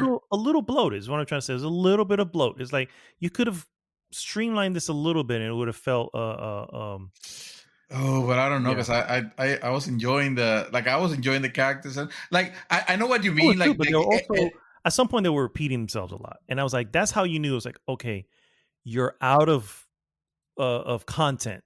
You're out of things to say because you're kind of repeating a little bit throughout the battles. Because the battles either were repeating in the sense that, again, I want to go into one room, face a bunch of people, and they're kind of the same. Right. So when you have that, it's like if you're gonna have that much dialogue, you know, and you're gonna have that much stretch of trying to get from one place to another. In the beginning, it was kind of silly, and it was understandable. You know, why you had this long stretch. I won't say what it is, but there's this one particular reason. Is like, why did we come all the way over here when the thing is all the way over there? We could have just went there. But we'll leave it as is, and that kind of kept happening. You know what I mean? And I was like, I get it. You're filling in your story, but that could be viewed as a little bit of bloat. You know, and it's like at some point I was like, I really just want to get to the boss, which I know that's where we're going to. So let's just get to him already. You know, right? And so that's really, these are nitpicks for the record. I'm not saying this suddenly makes it a bad game or an average game. No, this is definitely a freaking GG for sure. But I really did enjoy my time with it. I will score this one mostly because the music is great. I did get burned by something which I do need to call out here, guys. I went ahead and, because I enjoyed the music so much, I went ahead and purchased the $10 upgrade that included the soundtrack. However, I got duped, and the soundtrack was really the score, not the soundtrack. Yes, I Okay. know. So Fucking I'm a little upset assholes. about that, but I will not hold the game against that. That was because the game was a $60 package. Not like I was the one who didn't look further into that purchase this thing because it just said soundtrack. And when I hear soundtrack, I'm that's what I thinking think the it is. licensed It's a soundtrack. music. Yeah, it's the licensed music exactly. Yeah, If it's the score, you should be saying score. This is right. the game score. Like, oh, okay, I then I know what I'm getting. I agree. So a little disappointed with that.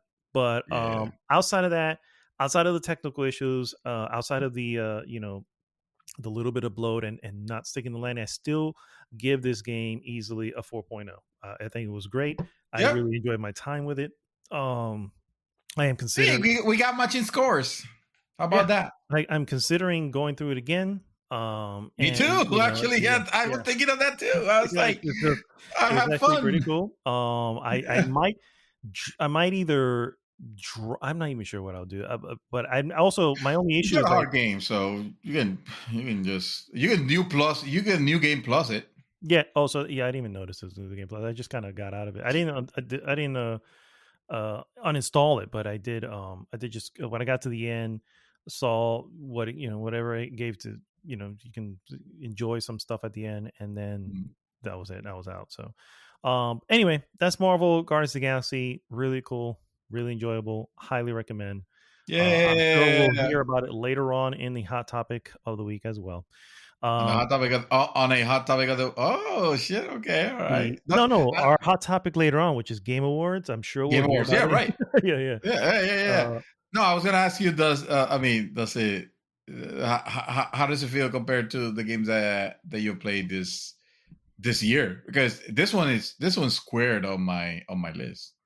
I I'm But sure. then again, it's because So I was gonna the list. say it's on my list most likely, but that really means really if we look at the year, and again when we get to the hot topic, Uh, there really wasn't a lot yeah, going on this year. You know what I mean? It's I like this guess year, it's true. Yeah. yeah, this year would have been the year Spider-Man wins everything.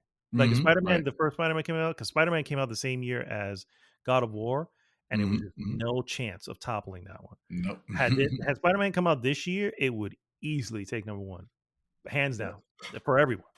But anyway, I did watch a couple things. I am going to start with the one that I liked the most, and Ooh. the one that I highly recommend Ooh. everyone check out is on Netflix. It is called Arcane. It is uh it is a story within the League of Legends world, believe it or not.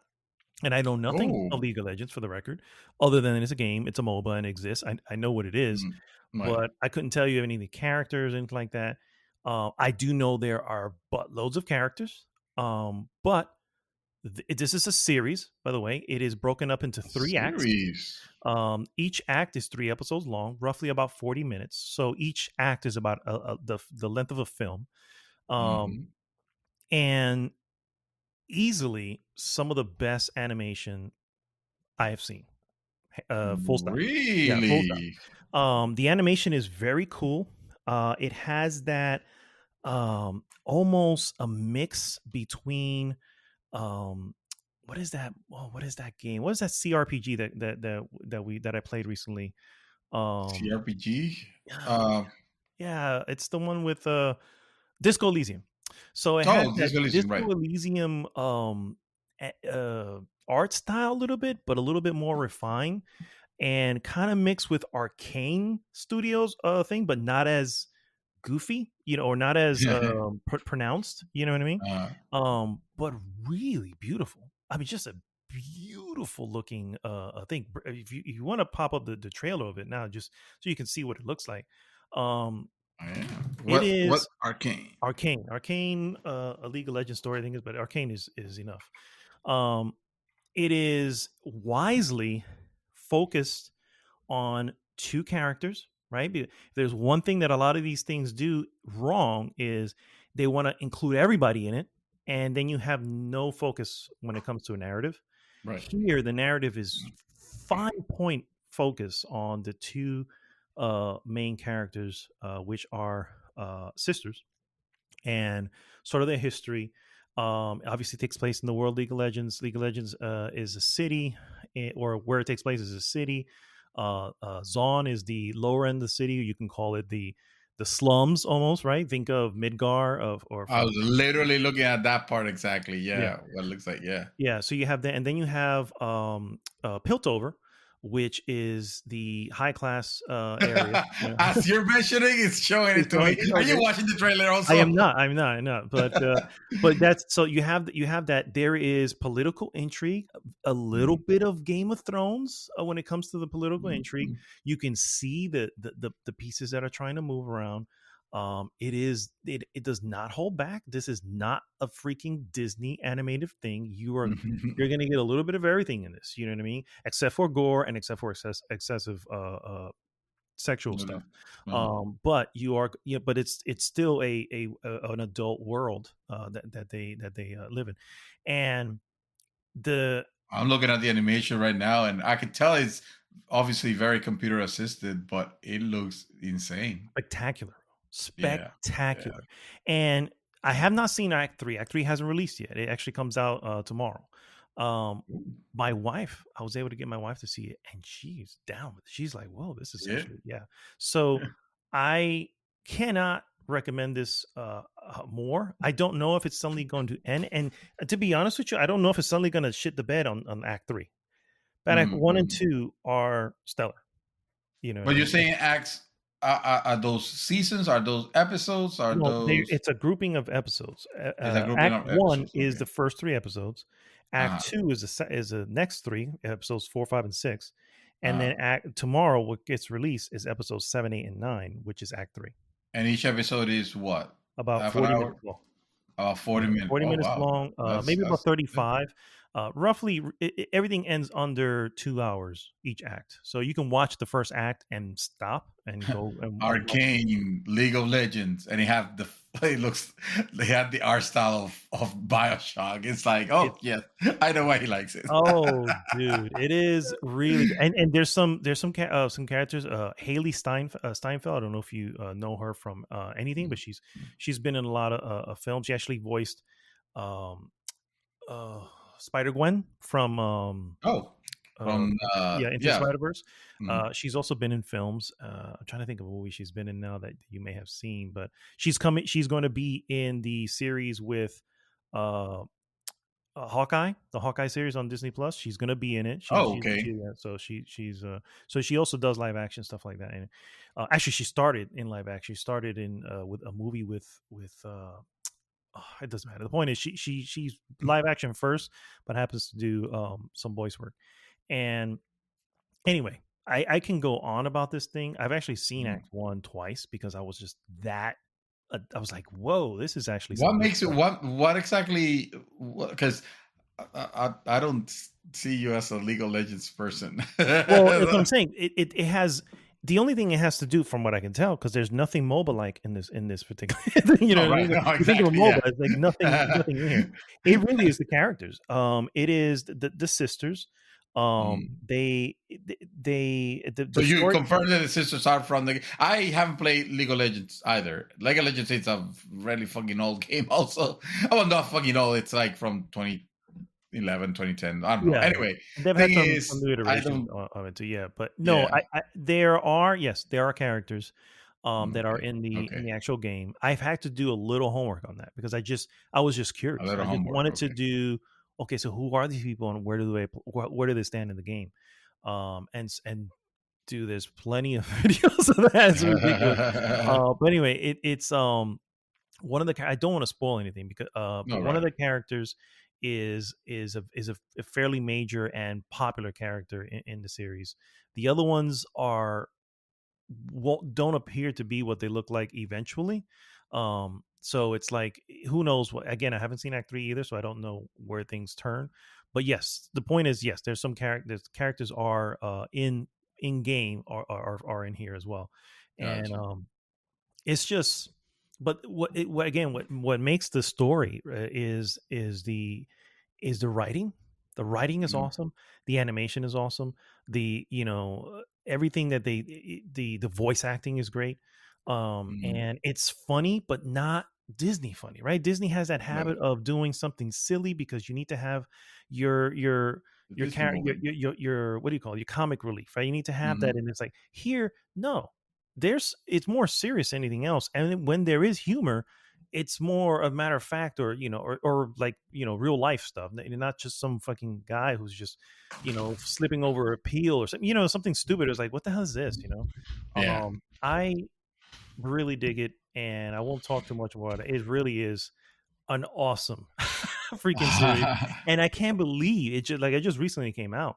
Um, Act one probably came out 2 weeks ago. You know what I mean? So it's like Damn. it's ridiculous. I was just like, how is no one else watching this? So just passing everyone by. Yeah. And so anyway, so that's Arcane. It is on Netflix, a Netflix series, which is even better. It's always going to be there. Yeah. Or at least we You know what? hope. I have to check it out then. I highly Yeah. recommend you do. My wife Yeah. and I were looking forward to Act 3 tomorrow. It's just because of how well the story is being told. Yeah. Um, it's really really really special. Plus, And everything seems to gonna be there. Yeah. Yeah. Hell yeah. yeah, No yeah, reason not to. yeah. Last thing I saw was the most recent Marvel film to hit Disney Plus, and that of course is Shang-Chi and the Legend of the Ten Rings. Yes, you did. Wait a minute. Yeah, sure Did you watch? did. I thought no, you didn't bring this up last. No, because I No. saw it. I said I mentioned that it's available on. That was part of the news items. Oh, that's what it was. And, Yeah, yeah, yeah, yeah, yeah. Gotcha, gotcha. and we're Okay, going to gotcha. watch it that Saturday. Oh yeah, Tenchi. Yeah. Oh my God, the next phase on the Marvel Cinematic Universe. How excited are you, sir? I Uh, oversold it. a little bit, a little bit, a little bit. It is okay. Yes, Yeah, it is it's okay. it is very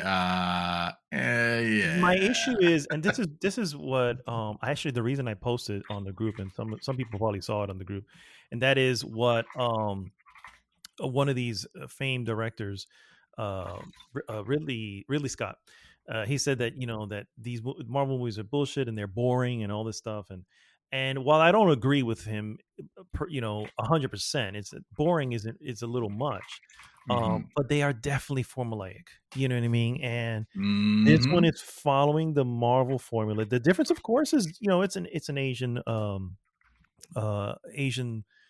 uh lead, an Asian story. It's got a different feel to it. But for me personally, who has seen plenty of Chinese films, Vietnamese films, Thai films, Japanese films, like I still have seen this before, and in some ways, It just feels like it feels like exactly the word, except with all the movies that you have watched. But it's exactly what I said on my review. Remember when I talk about it? It's like you've seen this before. yeah, You've seen this yeah, before. yeah, You've I seen it. have. It's so obvious that yes, we have all seen this story before. Now, I will give credit where credit's due. There's some very awesome moments. Simu Liu, which plays the titular Shang-Chi, Mhm. is he's a very formidable martial artist and actor, and he was really good. He was, to me, better when he was not being serious.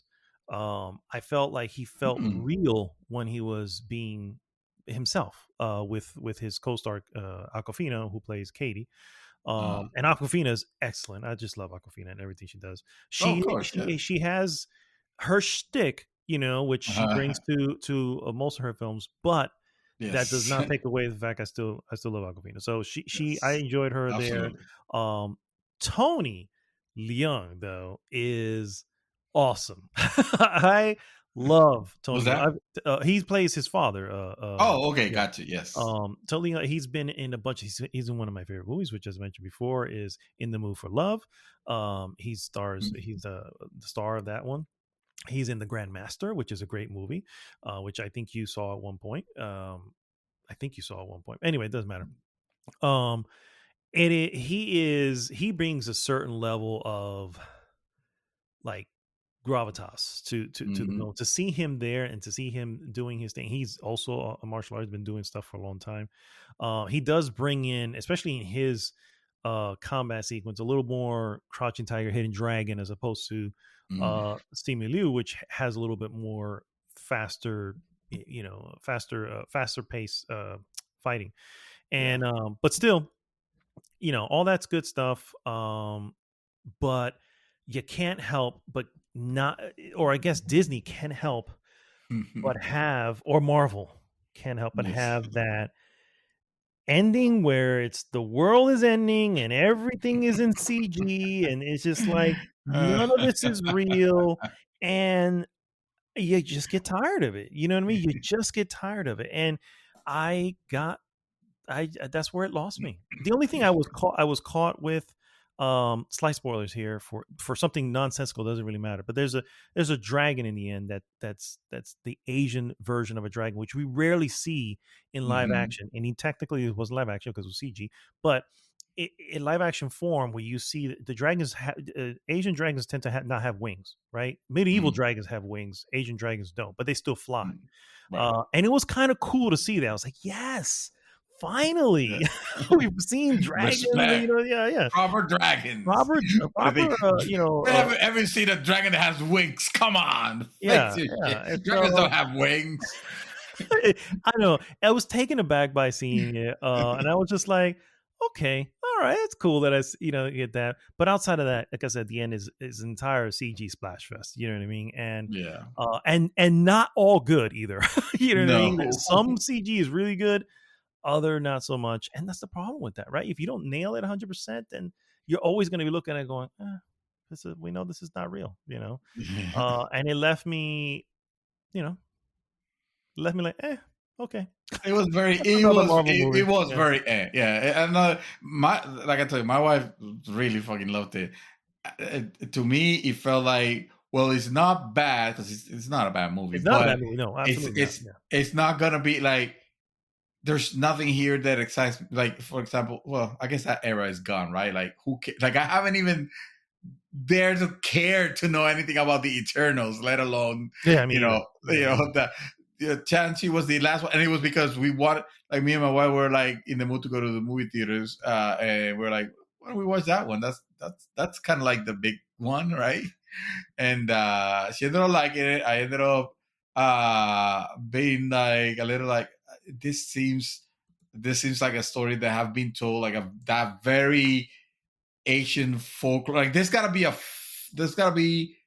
like a story, like a Asian folklore or story or whatever, if I'm using the term correctly, that all these movies are based on. It's like, and you got the fantastical hidden world of, The other and it part was where it throws me off with all these is uh, all these organizations that exist. The Ten Rings. This yes. is a secret assassin crew, Mhm. and we heard about them. For the record, we have heard about them literally ever since Iron Man. If you really go Yes. back, yeah. Yeah.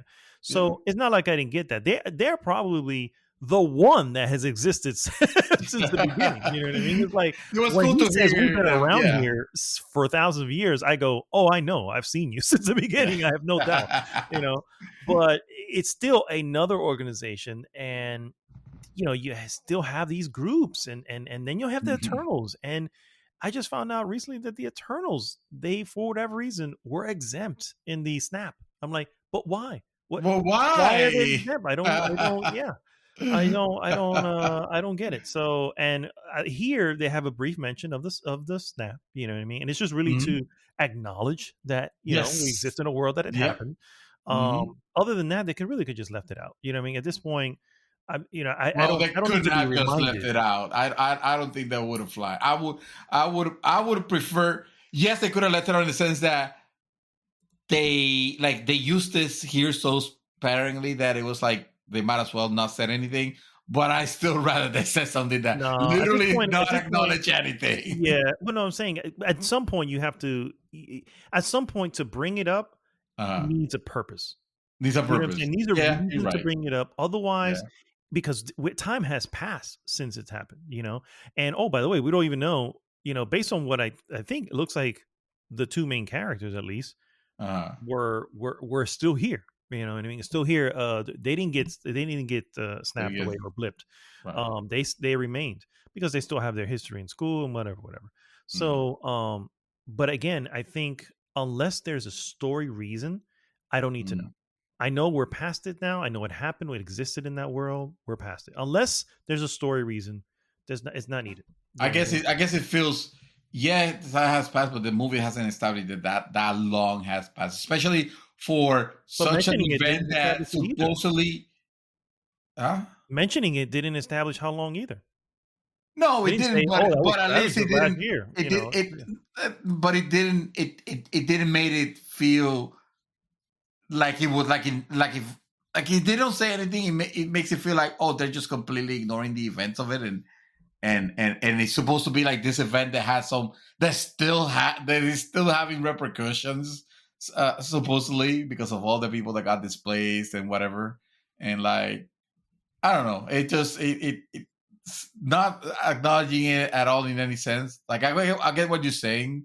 Yeah, like I said, at some point, it's like I But it get it, feels especially with the additional bonuses that you get, as with every Marvel movie you get towards the end.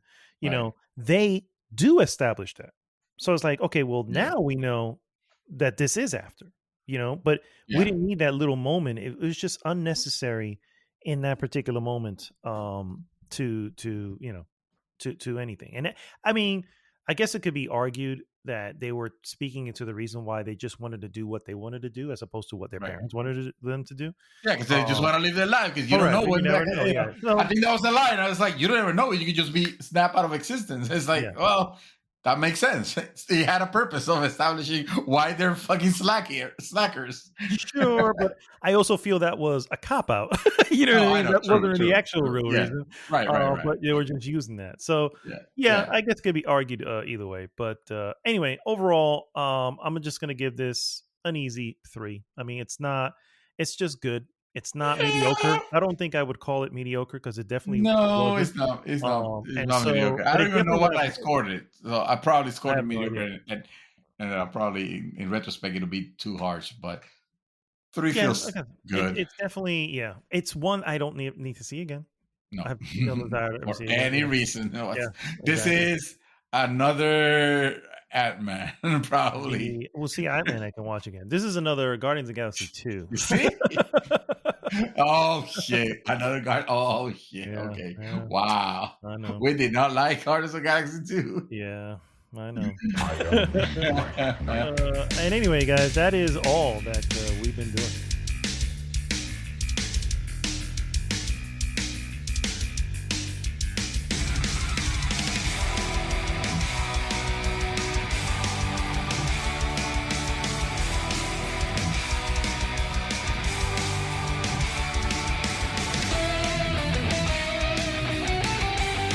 We are back, guys, and it is now time for our trailer of the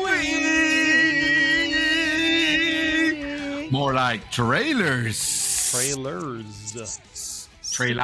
Sipping on some trailers. Wait, no, that doesn't work. Anyway, trailers of the week. Trailers, indeed, because we have many. We're going to immediately get in front of this and say that the Spider-Man No Way Home trailer number 1 was temporarily on the list, but turned out to be just really a placeholder for something else. So just let you guys know.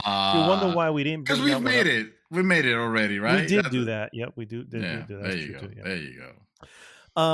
So we've seen some trailers. I'm just gonna rattle them off here. The names: American Underdog, Marry Me, Encounter, and then finally, Don't Look Up. Sir, where are you at with these? What's on your radar, sir? I want to say that the American Underdog I saw, and I was like, yeah, right. That's not gonna be mine because it's about football. And but then the moment that they flashed that, oh, this is based on a true story, it's not some like BS that they invented. It's like, okay, I like true stories, and if it's a true story, interesting enough to make a movie out of it, then I'm all ears. And then I saw the trailer, and I like completely warmed up to it. I was like, okay, I want to watch this. It's not gonna be my trailer. Then you said oh, let's watch Marry Me. And I didn't even know that was with Jennifer Lopez. And just by the title and by the looks of it, I was like, you're right. You put that as a joke, right? And no, you were totally serious. I'm like, okay, but I'm just going to make fun of you after I'm done, just FYI. And then you can make fun of me for not knowing anything about movies, and jokes on me because I looked at the trailer and I really freaking liked it. I was like, okay, this looks like I'm definitely gonna watch this movie. I'm gonna show it to my wife. I want to see what she thinks about the trailer, because I mean, I got the feeling that she's gonna be more open for that. And that's still not my trailer, though. My trailer was gonna be the one that I was thinking, like, no, don't bring it up, because we already got a difficult selection. That we're gonna watch Spider-Man, and it's gonna be hard. And then you said, no, let's replace Spider-Man with this one, and that one was a movie called Don't Look Up. Mm-hmm. Has Jennifer Lawrence on it and Leonardo DiCaprio, and it has a little bit of a interesting plot, and evidently something very similar to what an Armageddon or Deep Impact would be. Yeah, pretty much. If those movies were meant to be funny.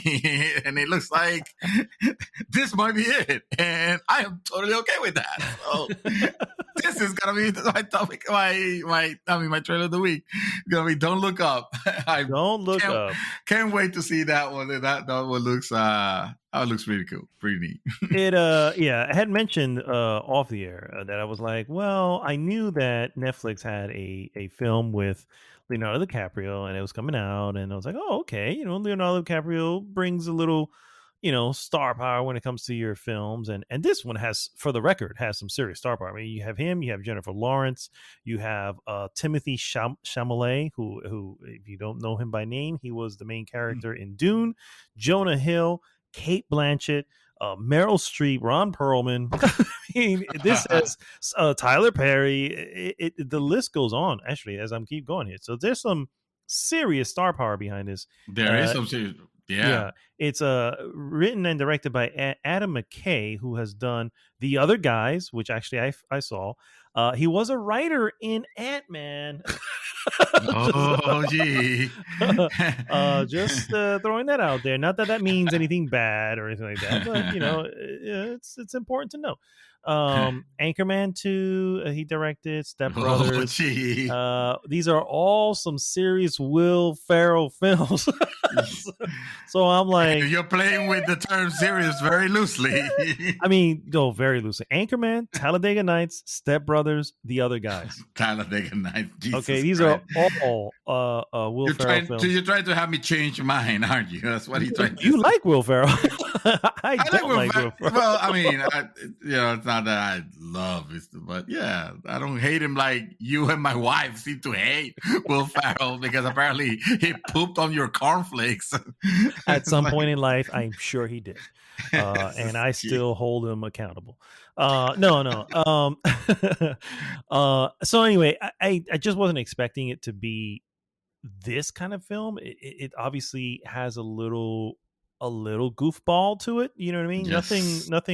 Nothing extravagant, nothing like the real silly goofball, like no. Police Academy type goofball. But it Oh, definitely has. Yeah, it definitely has some really strong stuff where I was just like, all right, now you kind of lost me a little bit. You know what I mean? So that doesn't mean I'm not going to see it, but it's definitely not my trailer of the week. You did miss one, sir, and that was Encounter, which is an Amazon film. And I don't know if it's coming out of theaters, I believe, but I know it's definitely coming to Amazon Prime. It is starring oh my God, what is his name? Hold on, I forgot his name, but he's really good. Yeah, he played in The Sound of Metal. Which was you remember that one. I love that movie.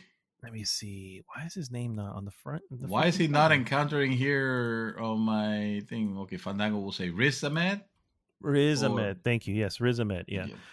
It also has Octavia Spencer. It has Janina Gavankar. Yes, she's in that as well. So it's a smaller cast. It definitely has a little bit more sci-fi element, which really has me intrigued. This is coming from a director who's made a pretty well received film called Beast, which I have on my list, but I haven't watched it. His name's Michael Pierce.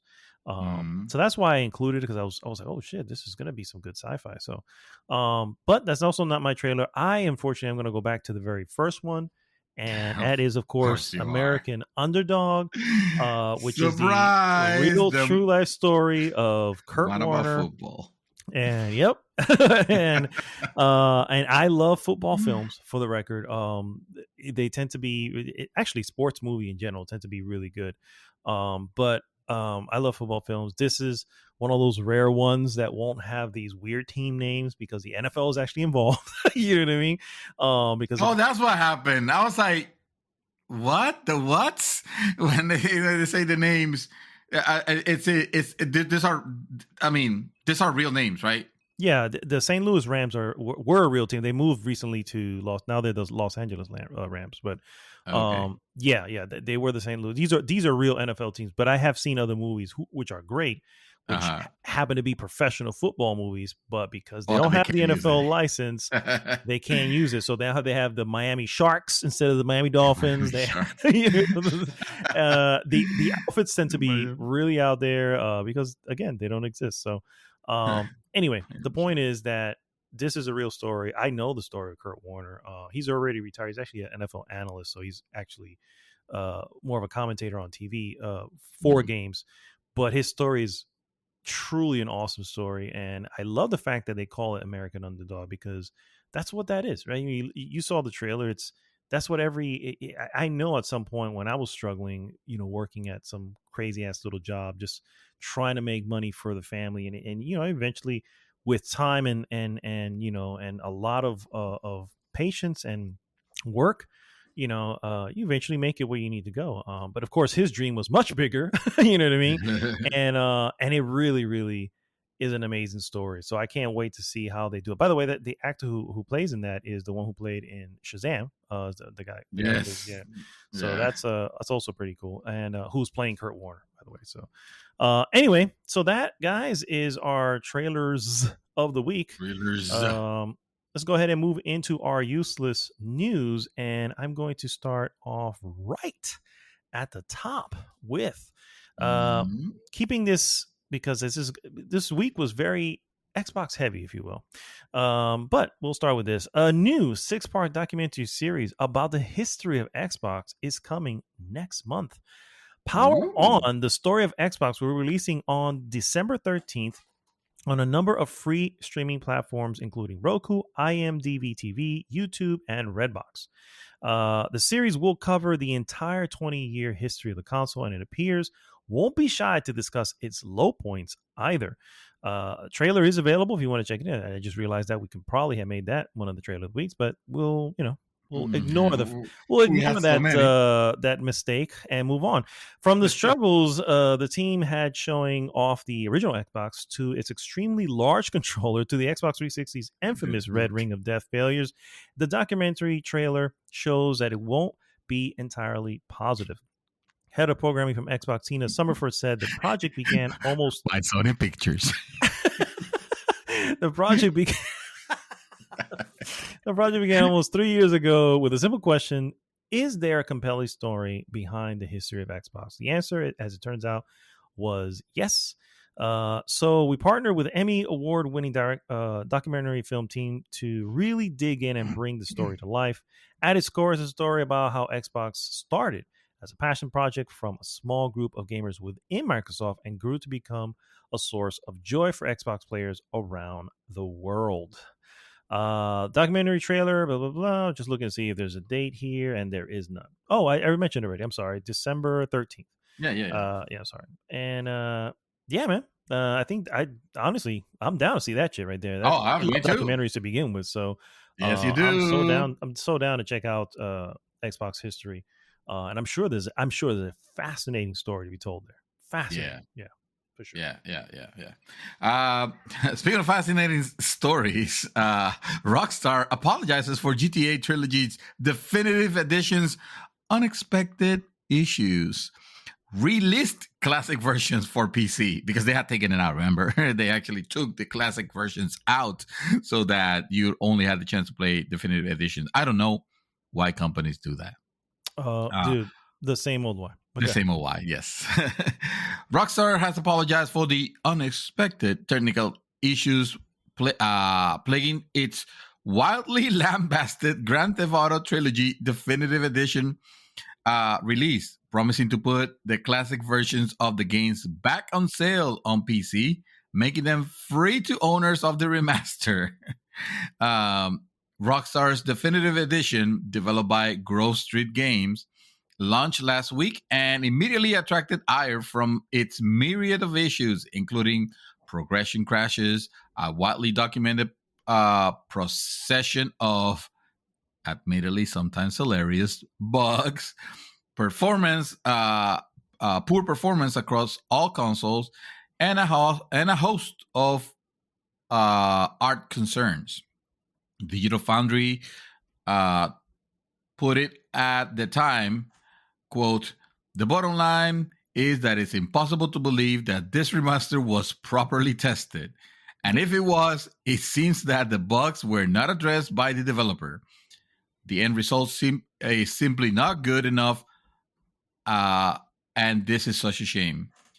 This is an important landmark game and genuinely important work," end quote.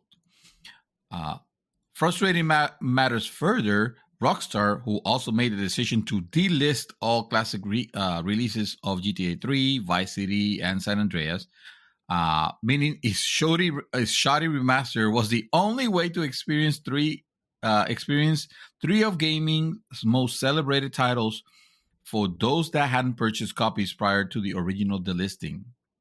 Yet more complications beset PC players when Rockstar suddenly blocked them from either accessing their purchase or buying the game from its launcher, where the definitive edition is a PC exclusive.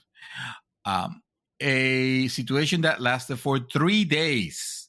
The developer eventually admitted he had made the move in order to, quote, "remove files unintentionally included," end quote, in the definitive editions, later pledging to improve and update overall performance as we move forward when the game returned to its launcher. So I guess they were removing what, the hot coffee again.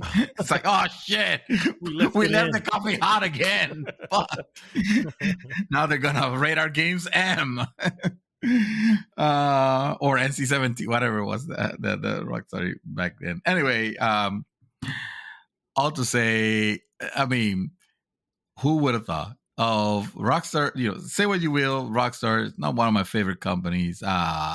Take-Two, actually, one of my favorite two publishers. However, they have shown that they take their fucking time, but they bring some quality games. I mean, look at Red Dead Redemption 2 and the original Red Dead Redemption and all the Grand Theft Autos, and like they've always been, quality games with few bugs. Like this was completely very unlike for them. It's like, what the hell happened? All you had one job.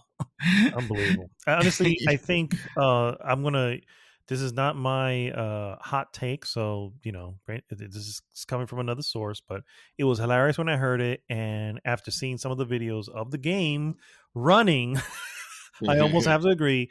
It was clear that an AI was the one that did the port on this. I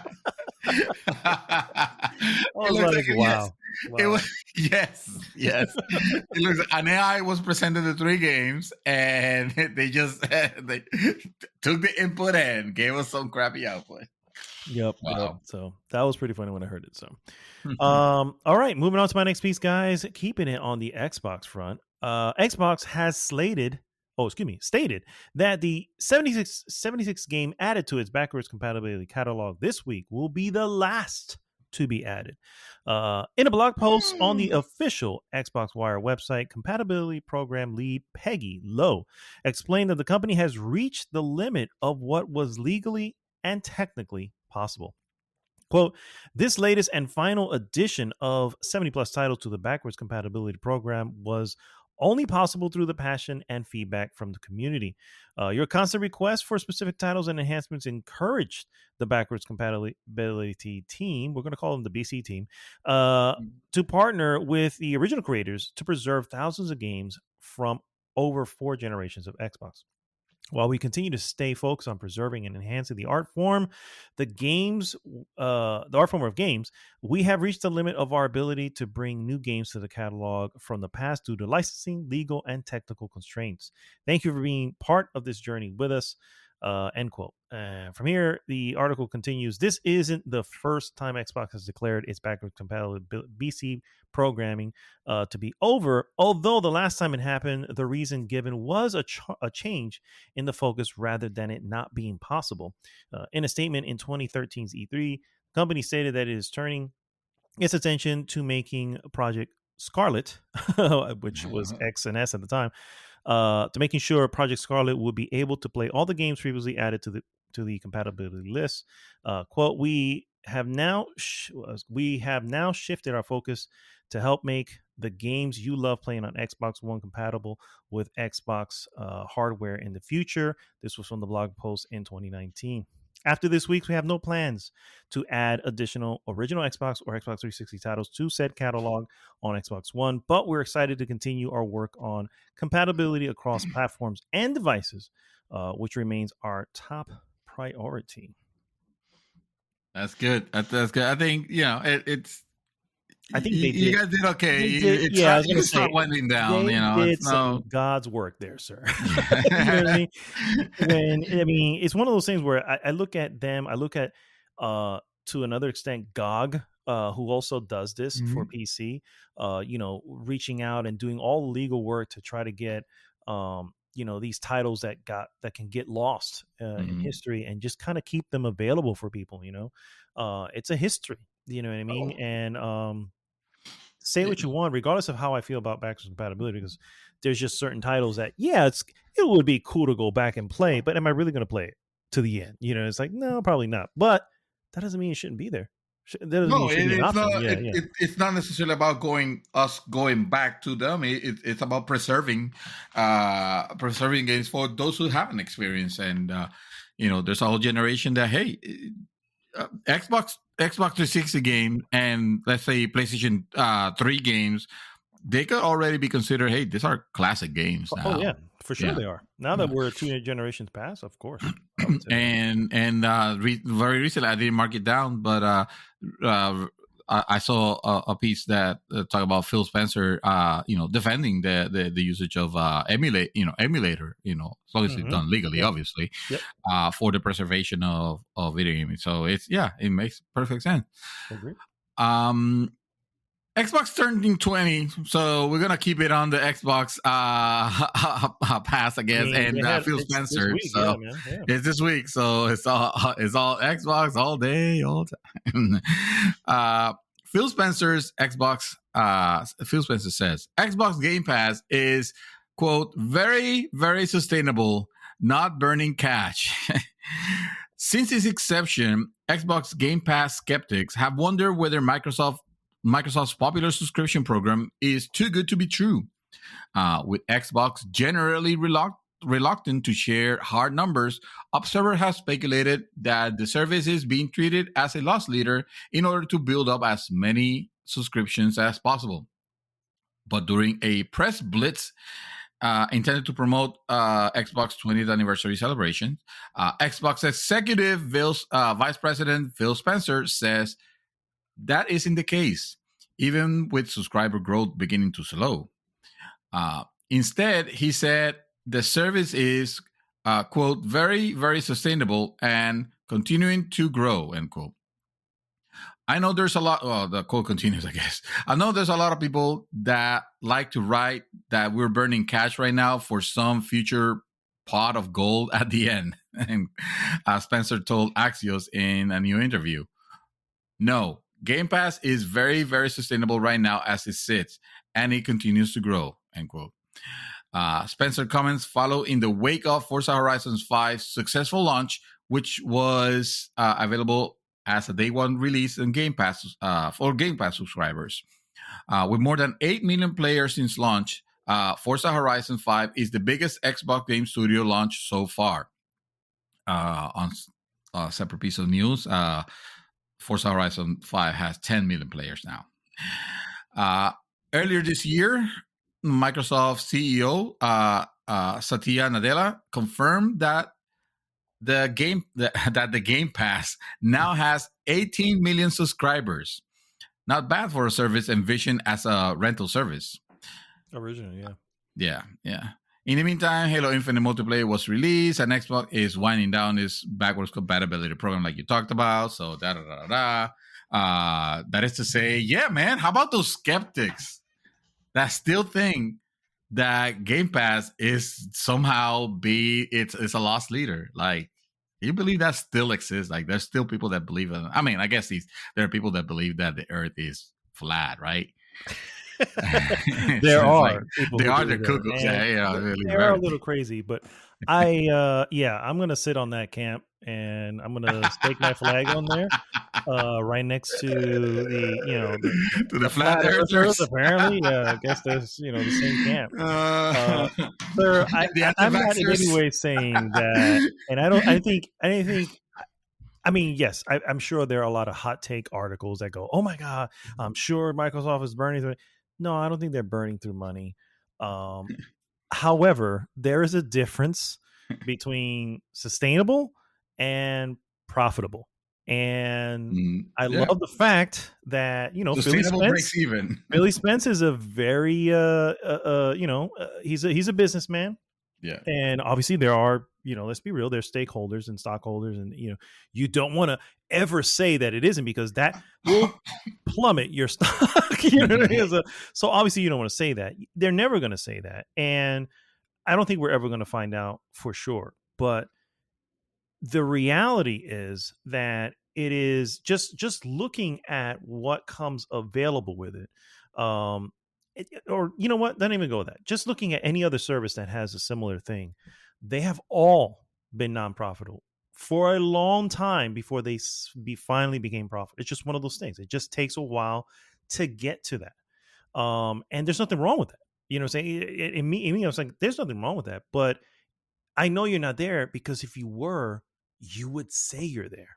You would say it's profitable if it was profitable. You know what I mean? So I get it. And oh, by the way, let's go back to that weird hot take, not hot take, but hot mistake moment when they doubled, or whatever the price was of a Game Pass was going to be like ridiculously higher for a brief moment. I was like, that wasn't an accident. The accident may have been to renounce it. You know what I mean? But I know that that's in the, you know what I'm saying? It's there. It happened because that was a thing. And it was probably just like, hey, maybe we can do this around and we can actually make some profit. It's like, no, that's not how this works. That's what happened with Netflix. Netflix had to move the bar. Like it or not, they have been moving the bar $2 every few years, or $1 every few years, whatever the case may be. They have to move the bar in order to remain. And they are now, I think, or recently, become at least somewhat profitable and not having to take any type of loans. Microsoft, on the other hand, is a multi-billion-dollar company, so they don't need to borrow money. They have money coming from elsewhere. You know what I mean? It's like, it's sustainable for them because they have some of the deepest pockets in the world, But do I think it's profitable? No, I don't. And if it was, like I said, they would say it. They would have no problem saying it. So I'm not saying they're burning cash. I won't go on that. I'm not going to go out and say, oh my God, they're literally just shoveling cash into a coal mine somewhere. You know what I mean? And all this. I'm not saying that. I will not say that, because obviously they make money in many, many different ways. So this may be, like you said, what do you call it? Breaking even, or maybe even a little under breaking even. But it's okay. They're a big company who makes money in so many different ways that, yes, for them it is sustainable. But for anybody else, Sony was to do some dumb shit like this, it would not be sustainable. So it would not be sustainable, and it would definitely hurt them. So anyway, that's my take. And I will sit next to a flat earther if I need to. And an anti-vaxxer. Although I'm vaccinated. But anyway, moving on to my next piece. Don't let them know that. They will just. I would sit by They'll myself think now. you're Yeah, flaky. exactly. Yeah, they were like, "Oh hell no, get on the other side." Um. Anyway, my next piece again, keep it on the Microsoft camp, guys. It's just what we're doing today. Microsoft has officially launched Xbox Cloud Gaming for consoles. It's available for Xbox Series X and S, Xbox One owners, with an Xbox Game Pass Ultimate subscription in 25 regions. With Brazil to follow. Quote, this capability will initially roll out with our November release to a subset of Xbox gamers and scale to all gamers in supported markets over the coming weeks. Xbox Cloud Gaming allows players to access Xbox Game Pass titles without downloading them and jump into multiplayer session with friends for games that aren't installed on the physical console. It also enables Xbox One players to play selected Xbox Series X and S games like Recompile, The Medium, and Riftbreaker via cloud gaming.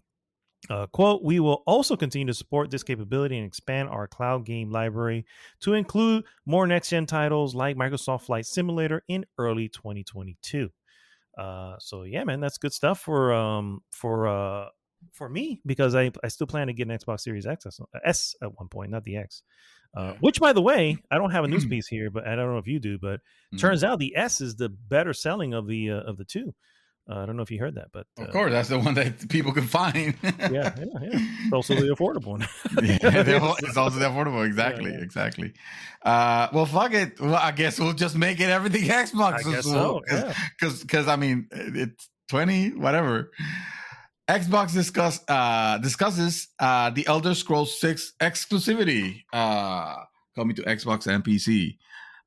Xbox boss Phil Spencer has discussed the Elder Scrolls 6 exclusivity in an interview with GQ for the Xbox 20th anniversary. Maybe that's what it is. You know, they're having a 20th anniversary. That's why all the news is about them. Yes, sir. Right now. I'm pretty Maybe. sure. If I had to guess. Yeah. Shot in the dark, but yeah, I just thought of that. Spencer commented on the acquisition of Bethesda parent company ZeniMax last year for a historic $7.5 billion. Since then, the company's next big title, Starfield, has been confirmed as an Xbox and PC only. Spencer says he sees the same for the Elder Scrolls 6. The quote says, "It's not about punishing any platform. I fundamentally believe all platforms can continue to grow," he said. And he continues, but in order to be on Xbox, I want to be able to bring the full complete package of what we have. And that will be true when I think about Elder Scrolls 6. That will be true when I think about any of our franchises. End quote. Speaking more about the forthcoming fantasy RPG, Spencer says the ultimate goal of the series is still the same. I do this weird exercise that I like, he explained. You go back and read a review of the first Elder Scrolls, and then you read Elder Scrolls 4 Oblivion, and then you read Elder Scrolls 5 Skyrim. You black out on a couple of things, and then they read the same. You step out of the, oh my God, it feels so real. People change, technology changes. But the ultimate goal is to make it so that when you boot the game up, you feel like you've been transported. I don't know why he said and all that, but yeah, I'm just gonna follow it. Yes, it's also the way I read it. This is the next step in building an industry-leading first-party studio team, and a commitment we have to our Xbox community, he said. With the addition of the Bethesda creative teams, gamers should know that Xbox consoles, PCs, and Game Pass will be the best place to experience new Bethesda game, including some new titles in the future that will be Xbox exclusives.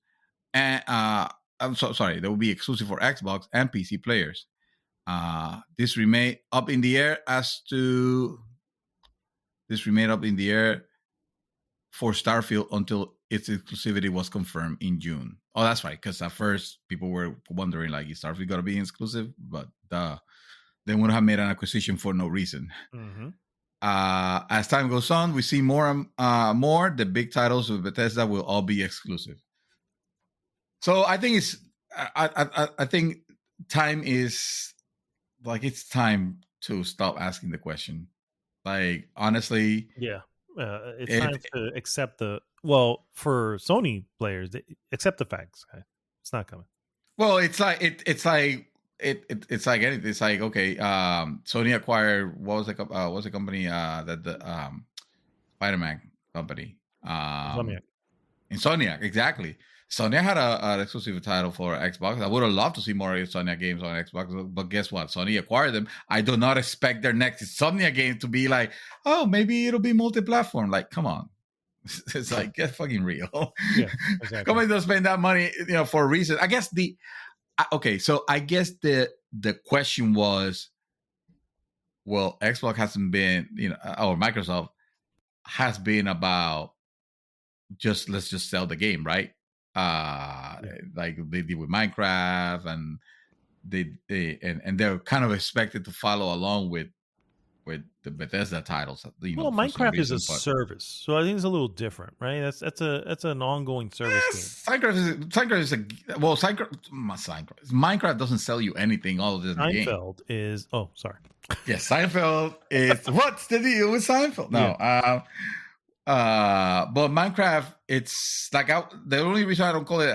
I mean, yes, it is still being like developed and more, but I think that brings money as you buy the Minecraft game, because you're not really buying expansions for it. There's no microtransactions. There's no like store or anything. It doesn't have those gas trappings. Mm-hmm. I think it's more like fucking Roblox is doing right now. Like, if you want to talk about a successful freaking empire right now, Roblox is eating everybody's cakes right now. I think Roblox is big in that. I mean, I don't have anything to back this up, but if I were to bet based on the momentum, Roblox seems to be like the next huge thing. And I've seen my nephew playing it, and because it looks silly, it's like, oh, that looks like a silly little game of for kids. But like, I'll be honest with you, I was watching him play for quite a few minutes because I was enthralled with everything that you can do in that game. It's kind of like, oh, this seems like a really cool universe, Yeah, sounds like it, sure, yeah. So yeah, I think Roblox is the next Minecraft, so to speak. Hey, there's always going to be a next one. It's not sustainable. It has to. Yeah. People move on. What if Sony buys Roblox, and then they'll be like, well, we have Minecraft too, but it's better. Yeah, I don't it's know. more secular. I don't know. I'm just talking about my ass. I think Sony has other things they need to focus on. I don't know if that's one of them, but my last Xbox news piece. I mean, yeah, it could be. It could be. My last Xbox Microsoft news, guys. The first teaser trailer for the Halo TV series has been shown. What? The 30-second teaser was shown during Xbox 20th anniversary celebration stream. It shows an unclothed Master Chief putting on his iconic Mjolnir Mark IV armor, while a voice, presumably Cortana, says, "Hello, Master Chief." 343 Studios has said the upcoming Halo TV series will show a different side of the protagonist, Master Chief. Read that as the Metroid, the last. You mean like the side? It'll show the face. What was the other M? Metroid Other M. Read that as Metroid Other M version. Hell no. Jesus no, Christ, I kid. Kiki Wolfkill, studio head of Halo Transmedia at 343, told recently IGN that bringing the iconic Xbox character to a medium after 20 years of video game appearances was perhaps the greatest challenge the team has ever faced. Quote, probably the biggest challenge with adapting the game is the game is designed to put you in Chief's armor. Well, we're asking you to do with the show is to sort of sit back and say, Watch him put it himself. yeah, sit back and say, we're going to present to you a side of Chief that you don't get to see in the games. She added, for the TV series, you'll be able to do something new. You want to be able to do something new in Halo, and we want people to be able to experience it completely different. And there's such a responsibility behind that. The upcoming show stars Emmy and Tony nominee Pablo Schreiber of The Wire, Orange is the New Black, and First Man as Master Chief himself, Earth's most advanced warrior in the 26th century and the only hope of salvation for a civilization pushed to the brink of destruction by the Covenant. An unstoppable alien alliance. I don't care about this. Anyway, the Halo TV You care series so little about will air Halo. exclusively on Paramount Plus streaming Oh, service. God damn it. Fuck you, Paramount Plus. Fuck you and your fourth season of Star Trek Discovery that I want to watch so bad. I want to watch the first 3, but no, I want to be like I only have Star Trek and nothing else. And now the Master Chief. There you go. Oh, That's God. To be fair, we have Paramount Plus. you have Paramount Plus. It's not that much, and I don't pay for it. That's one of the services my wife's paid for. But How yeah, much is it? it's not a lot, dude. I think it's like $5. Let me see. Really? Paramount, yeah, Yeah, I know. Paramount Plus price. Oh, Anyway, fuck you, Paramount, for not letting me watch frigging. It's so my it's so God. That is annoying. hilarious. Anyway, You know what? I don't know how we got. I know we ended up on streams with limited commercial interruptions, $5 a month, or an annual plan of $5 a $50, month. or you can watch with no ads at $10 a month, or see, $100. now they got greedy there. they only have Star Trek and Picard and Star Trek Discovery and Picard. For the record, we have the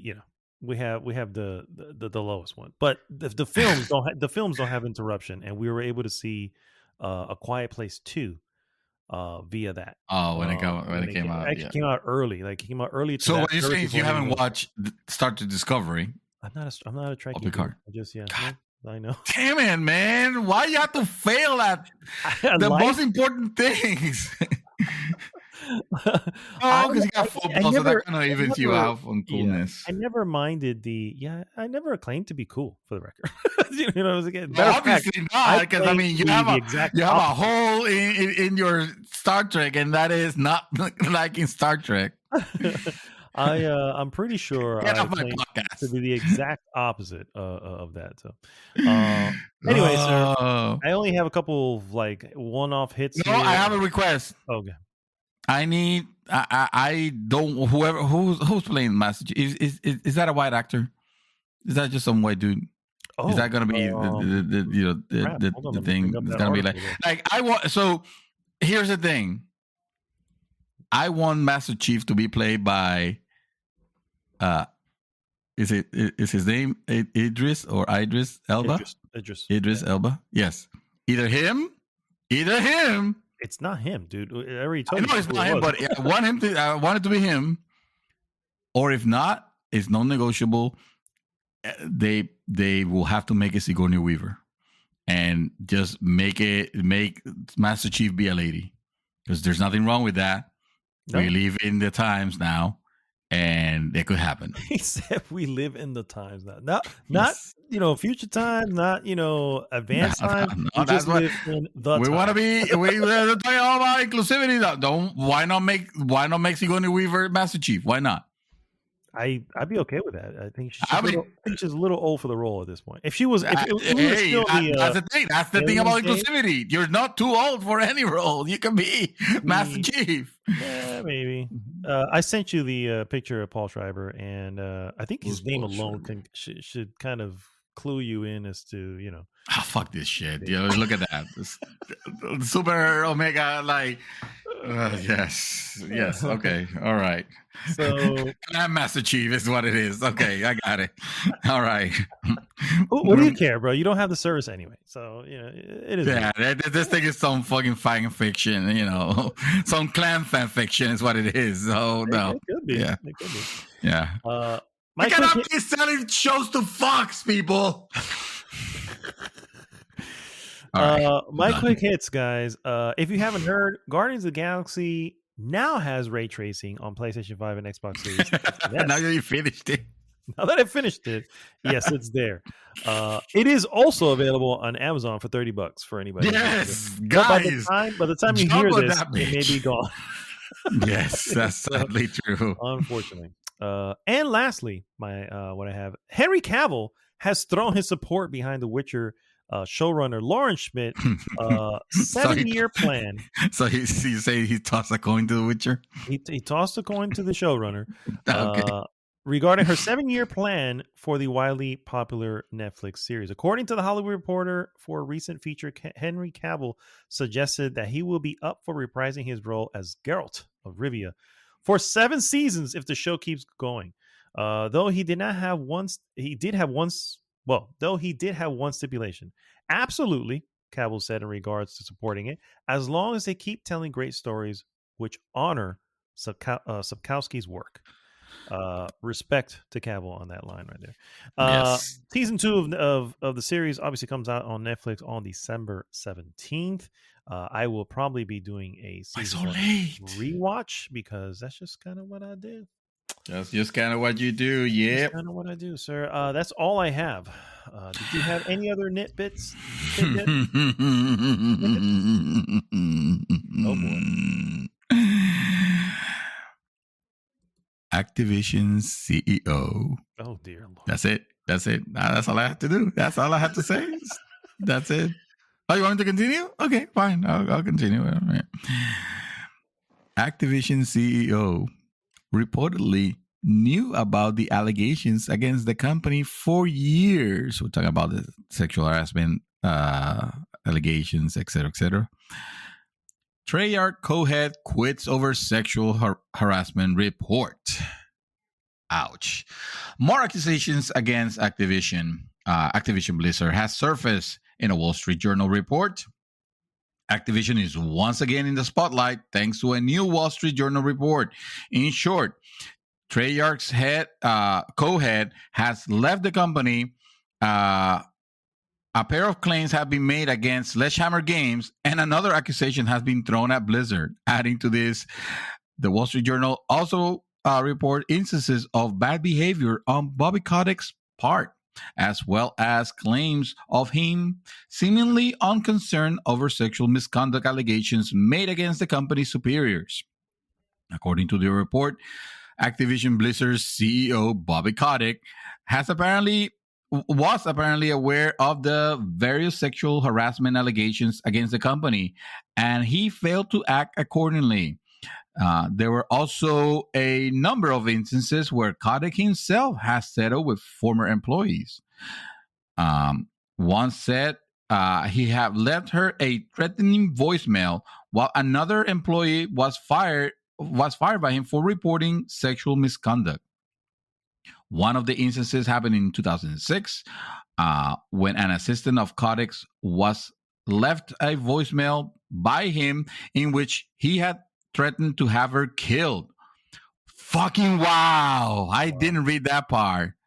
Holy shit. You didn't read that part? Oh, okay. Oh, I did not read that part. The matter was settled out of court, according to the report. Regarding this, an Activision representative told Wall Street Journal, Kotick apologized 16 years ago for the obviously hyperbolic and inappropriate voicemail, end quote, and said that, quote, he deeply regrets the exaggeration and the tone of his voice, of his voicemail to this day, end quote. The second instance occurred just a year later, in 2007. And in this case, a flight attendant who worked on a jet Kotick co-owned complained the pilot had sexually harassed her. This led to the flight attendant being fired by Kotick. The matter was settled for $200,000 in arbitration, according to the paper. Wow. As far as Call of Duty Studios Treyarch is concerned, an employee who worked at the company in 2017 accused co-lead Dan Bunton of sexual harassment. The incident was not investigated until 2 years later and resulted in both the Human Resources Department and his supervisors suggesting that he be fired. However, the page reports that Kotick stepped in and suggested Bunting undergo counseling instead. Bunting has since left the studio, reportedly after the Wall Street Journal started the investigation into the claim made against him. When it comes to another Call of Duty studio, Sledgehammer Games, 2 allegations of sexual misconduct have been tossed to the developer's way. The first one, an employee stated that her supervisor had raped her in 2 occasions after being pressured to drink alcohol at work events. Her lawyer says the incident was reported to Sledgehammer's HR department and supervisors, but nothing came of it until she obtained legal counsel and threatened to sue. The case was settled out of court and the supervisor was fired. The second claim, because apparently that one fucking horrible one was not enough.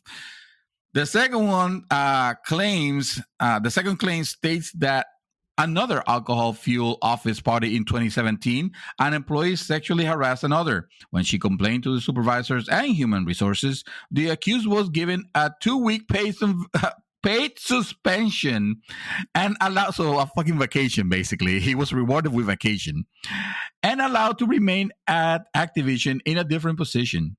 He subsequently left the company the following year when he was fired for arguing with his manager over his green card. Wow. Another accusation against Blizzard involved technology chief Ben Kilgore. He was said to have been fired after repeated claims that he sexually harassed employees. He also lied about having a relationship with a junior employee. In a statement issued by Activision after the release of the Wall Street Journal piece, the company stated it was disappointed in the report and that it represents a, quote, misleading view of Activision Blizzard, end quote, and its CEO. Instances of sexual misconducts that were brought to Kotick attention were acted upon, reads the statement. The Wall Street Journal ignored important changes on the way to make this industry's most welcoming and inclusive workplace and fails to account for the efforts of thousands of employees who work hard every day to live up to their and our values. And it continues. The constant desire to be better has always set this company apart. That is why, at Mr. Kotick's direction, we have made a significant improvement, including a zero-tolerance policy that doesn't fucking seem to apply to the CEO for inappropriate conduct. And it is why we are moving towards an unwavering focus, speed, and resources to continue increasing diversity across areas of our company and industry, and to ensure that the employees come to work feeling valued, safe, respected, and inspired. We will not stop until we have the best workplace in our team. Fucking liar reported. I mean, I could just keep fucking going, boo. At the end, seriously, I feel like I should, but I think at this point, we have had... well, what have we have? We have the head of both of the console divisions, basically like you speak. What's the correct term to use this? Because I don't want to quote it incorrectly. But basically, talking against, saying that, they disturb by the going on at Activision Blizzard. They're basically saying that, well, I think the issue is ever since the lawsuit began or the thing began a few weeks back, they knew Activision was like, you saw that there were hands down putting like, nope, this didn't happen, this was all addressed, whatever. California state got involved, and that led to disclosure, right? Full disclosure of all the information. And once that happens, all the dirt comes out, you know what I mean? And that's where we're at right now. No matter how far Um, back they have to go, Correct. Yeah, they all the dirt comes out, and that was the first mistake, in my opinion. Um, was you can't just say it didn't happen, and they're still doing that for the record. I don't know if that's included in your article, but the entire board is behind Bobby Kotick. They're standing with Bobby yeah. Kotick. No, and it's just like, guys, you guys are really willing to just go down with this ship, and the reality Yes. is they think they can. They think that they can. The reality is this: they feel they can get past this. They feel that they are that above everything. This will blow over. We will get past this. We will get back to where everything was. Mm-hmm. And you only do that if or rather, you only feel that way if that's what you've gotten your entire life. You know what I mean? It's like Mm-hmm. that. The entire group feels like we're better. Don't worry, this will all blow over. We got this. We're gonna stand with Bobby. He's apparently I heard somewhere too that he's what literally saved Activision 20 some odd years ago when he became part of it. So I don't know if they all suddenly feel that much of an attachment to him, but it's pretty clear that there is some literal psychotic behavior. You know what I mean? Mm-hmm. Yeah. Because for you to yell and do it, it's like, that's Harvey Weinstein level of crazy, Yes. of just dirty, and Yes. look what happened to him. You know what I'm saying? Yeah. He was on top of the world. Weinstein Corporation, Weinstein Company was one of the best film whatever, and everyone that wanted had a film with there, and where are they now? Where's Weinstein Company now? Mm, Don't think that it can't happen to Activision, and it just feels like that's where it's gonna go because you guys are hedging your bets on mm, the obvious nutball. You know what I mean? It's like yes. uh and I don't know, bro. I don't know. And the reality is it can go both ways. You know what I mean? It can go both ways. I mean, I just not to bring up anything political, but Kyle Rittenhouse, who, 17-year-old who decided to go cross state lines with a gun and ended up shooting somebody in the street. Everybody saw that. Well, he just got off. You know what I mean? Wow. He got a square of an obvious you know judge error in judgment, and Mm, anyone else who wasn't Kyle Rittenhouse, maybe a darker skin tone, would not have survived mm, said court case. But no, he's free. So you never know. What I was trying to say is you just really never know. But using the Weinstein company as an example, mm, yeah, it can and I don't know, bro. I honestly at this point, I don't know if you also included that or as part of the article, but both Jim Ryan and Phil Spencer, have gone on record saying is, we're going to be, uh, rethinking our relationship. Yeah, reevaluating reevaluate that your relation. relationship. Yeah. Yeah. What does So that mean? correct. It's Yeah. like, yeah. The biggest one, I think, is Sony in the sense that they have exclusivity, for a lot of things for like Call of Duty and so there's a Mm, little a contract there, that they have for them. But with a lot of these things, they have that. There's always like this weird um, morality clause, right? When mm, one party, breaks said morality clause, they can just back away from the contract and go, "No, you got them fucked up. We don't want any part of you." I yeah. don't know what's included in it. Who knows? But most of the time, it is. Um, so Yeah, we'll it see. makes sense. You don't want to, Yeah, you don't want to be in bed with a bad party already. yeah. It's A like, party that, yeah. And now there's like full evidence of this. But again, this yeah, is something that they should have known was going to happen when they hit disclosure. At that point, it's like, oh, so you guys are okay with giving us all this information, and yeah, here we are. We've discovered, this craziness. So, yeah, but hey, like I said, if at this point if it goes down with the ship, I may celebrate. You know what I mean? Because it's like, yeah. yeah, It's that it's, that it's type of that not, type of behavior is absolutely unacceptable. It's yeah, unacceptable from anyone, from a billionaire CEO to some guy in an office who runs a mm, little agency and decides to be a jerk. It's yeah. unacceptable behavior.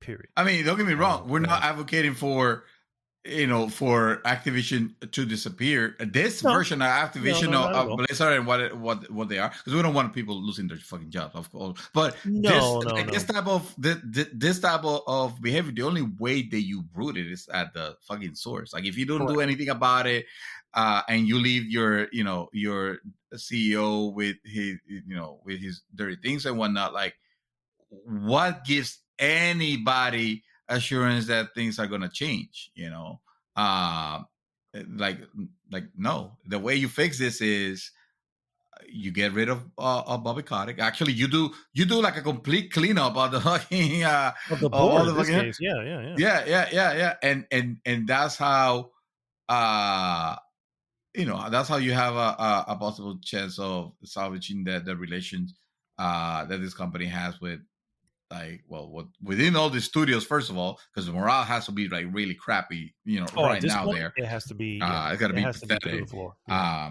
And I wouldn't be, I and wouldn't be with the surprised if there was, because right partners. now you have in America, and I guess maybe around the world, but in America you have they're calling this the Great Resignation. Have you heard that term? No.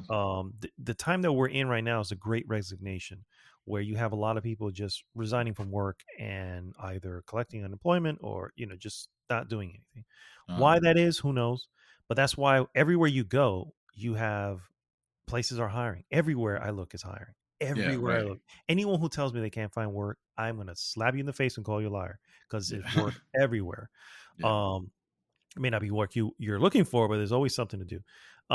So when you think about that, it's like I wouldn't be surprised if there would be some sort of mass exodus out of Activision. Yeah, but there To have been just walkouts already, so yeah. walkouts are usually like a demonstration No, I walkout. know that. That's what I'm Uh, saying. It's like that. The spirits are there. yeah, oh The yeah, that's what I'm spirit is saying. there too. So Yeah. the next step could just be, you know what, we're gonna go ahead and just call it quits. And now I don't want to go. I don't good, want to work for this company. yeah, good luck I don't have to. with the next Call of Duty when you have a third of your workforce walking out. So Yeah, but yeah, who yeah. knows? All right, guys. Well, I guess that brings us to the end of the news piece. Let's go ahead and take a quick break, and we'll be right back with our hot topic. Hot topic!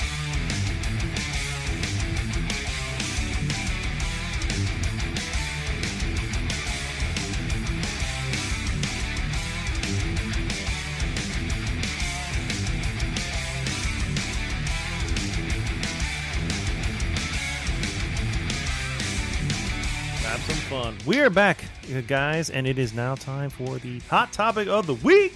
Hot topic! Hot topic again, guys. We've got our 2021 Game Award nominees, and we're going to place our votes. We're casting our votes now. If this Yes. was, the presidential elections, it'll be illegal for me to tell you that I'm. Maybe not We're gonna illegal, help but it you would make definitely the be proper improper. selections. Yeah, exactly. So you guys Uh, don't screw it up. We're gonna tell you what we select so that you can just copy us and Exactly. Not yes. something you do in those type of lectures, but in this No. particular one, let's be real. Let's call it what it is. Video Game Awards, while very fun to watch, and especially with the announcements and everything, in the end, Mhm. it's really a popularity contest. It's more, as I mentioned off air, MTV Movie Awards versus the Oscars. I did hear someone say before, it's not as important. It's like the Oscars, not important. And it's like, well, the Oscars, you don't win money from the Oscars, but once you win an Oscar, you can ask for more money when it comes to film. So there's a little That's bit true. Yeah. behind that. I don't know, and I'll be curious to see if any of I'm sure, like the Dice Awards and the BAFTAs, I'm sure those have some sort of push. Ooh, this company It's can more now ask. prestige. Yeah, I think it's more prestige. More Here again, it's prestige. really Yeah. more popularity contest. Yeah. Now the Achilles, though, that's the one that they should actually make. That's the Miss Universe of all. That's what they should make. The Achilles. The Keeleys would honestly change the game industry forever. Yeah. If they were to do that. Yeah, There's no higher honor than agree. winning Achilles. I love that it's called the Keeley. I love it. Yeah. Oh my god. All right, so we have 30 categories, believe it or not. Quite the hefty list. And we're going to start at the bottom because well, why not? We're gonna start. Why blow the load early? Let's work our way to that climax, Yes. if you will. They don't All tend right. to like that. So Yeah, I know. Common problem within middle-aged men. Anyway, starting with the best esports event. ooh, Oh snap. shit! I haven't seen any of these for the record, but Oh, I'm completely. I know about all of these teams. I am completely adept to give an informed oh, a vote okay. about them. You know, All right.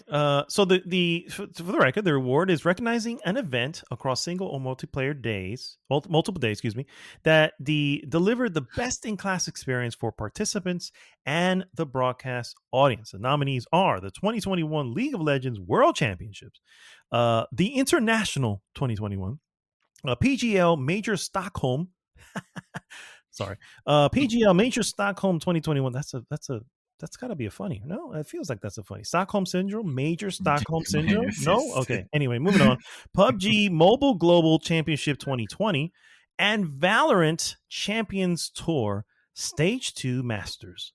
I'm gonna put a written one here. It's gonna be the Evolved World Champions. Currently have 3 players. None of them in any type of professional league. They're just pirates because the Okay. servers for that game are down. So And somehow they're keeping it going. yes, I My just wanted vote. to mention it right there. I just wanted to say, hey, there was a 6th one, and Yes.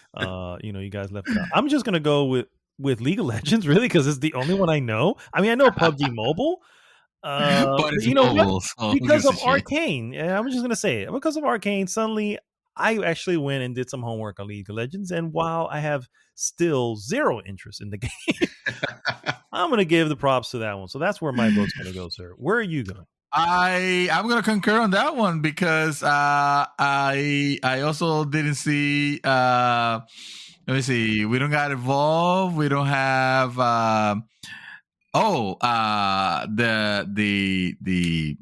what you call it, the Nintendo fighting game, what is it called? The world Smash Bros. World. I mean, Nintendo made sure of that. Yeah, that sure was did. standing. So let's go with League of Legends. How about that? All right, League of I Legends put in my it is. vote. It says votes submitted. Yeah. Do you want to share it? Yes, I want to share each and every one of these categories so that I pissed off all my Facebook people. Really? Okay. I'm not going to share, particularly since I really don't have any race in that horse, or horse in that race, I should say.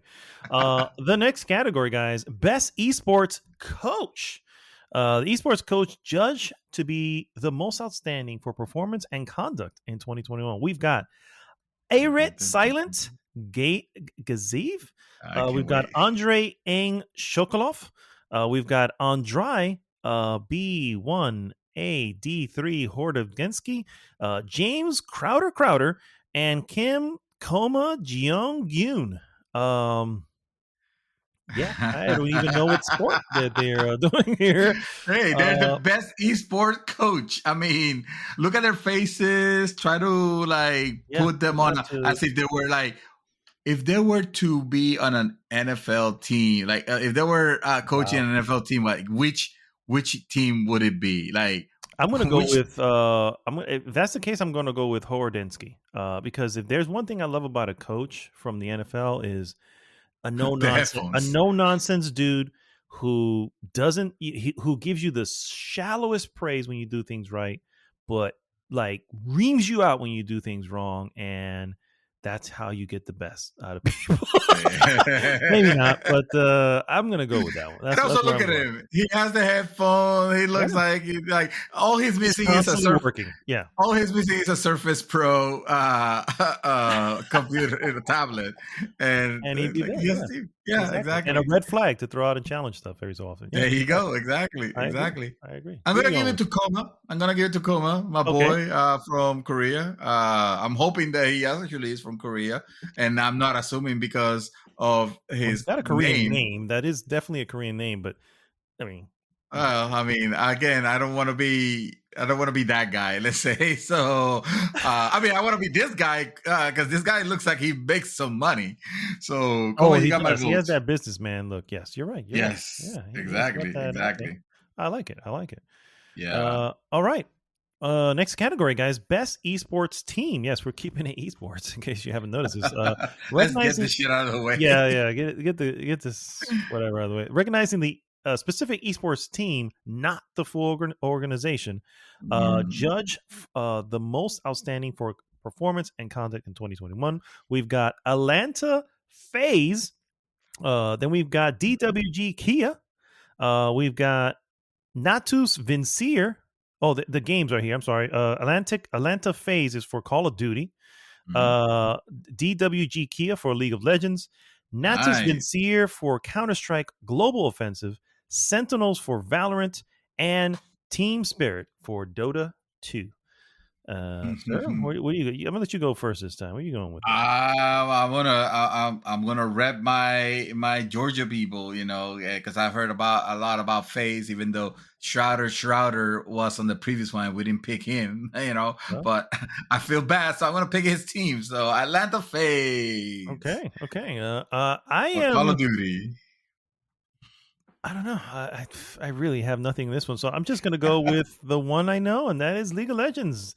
DWG Kia, guys. Well done. You two that obviously are 14-year-olds, but whatever. Well done, guys. Well done. You got my This vote. one goes out to the one I know. All right. Best esports athlete. So now we're on the individual level, guys. Esports athlete judged to be the most outstanding for performance and conduct in 2021, I irrespective know none of them. of game. Well, I think I recognize one 14-year-old, but we got Chris Simpler, Heel Showmaker Sue, Magomed Collapse Kalilov, Alexander Simple Kostiliv, and then Tyson Tens Go. I agree. I have no clue, but I like the name Tyson, so we're just gonna go with that one.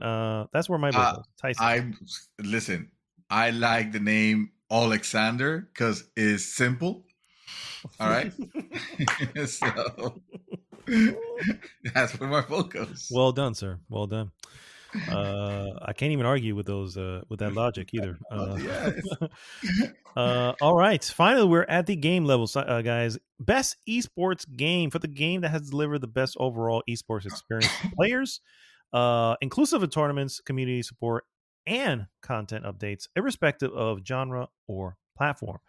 First, we have Call of Duty by Activision. Yes, the Call of Duty. The original Call of Duty. Yes, exactly. Counter-Strike Global Offensive by Valve. Dota 2 by Valve. League of Legends, Riot Games. And then Valorant, also Riot Games. After the entire incident that we just said in our last segment, I am steering clear from Activision, sir. But where are you going, sir? What are you feeling here, sir? I don't know. Give me a number from 1 to 10. 7. All right. 1, 2, 3, 4, 5, 6, 7. All right. It is Counter-Strike Global Offensive by Valve. There we go. I'm gonna make the League of Legends a 3-fer, and we're gonna go with that one. A 3-fer. At this point, might as well move on, man. Might as well. That Netflix marketing. That damn Arcane series is like cleaning things up here.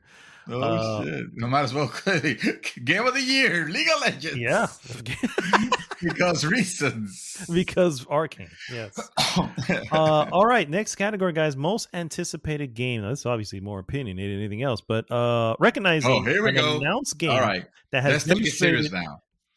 Sure. Recognizing an announced game that has demonstrated illustrated potential to push the gaming medium forward. So I want to state this. To push the gaming medium forward. That's a bit much for most anticipated game. I'm just saying that's a little bit much. The game.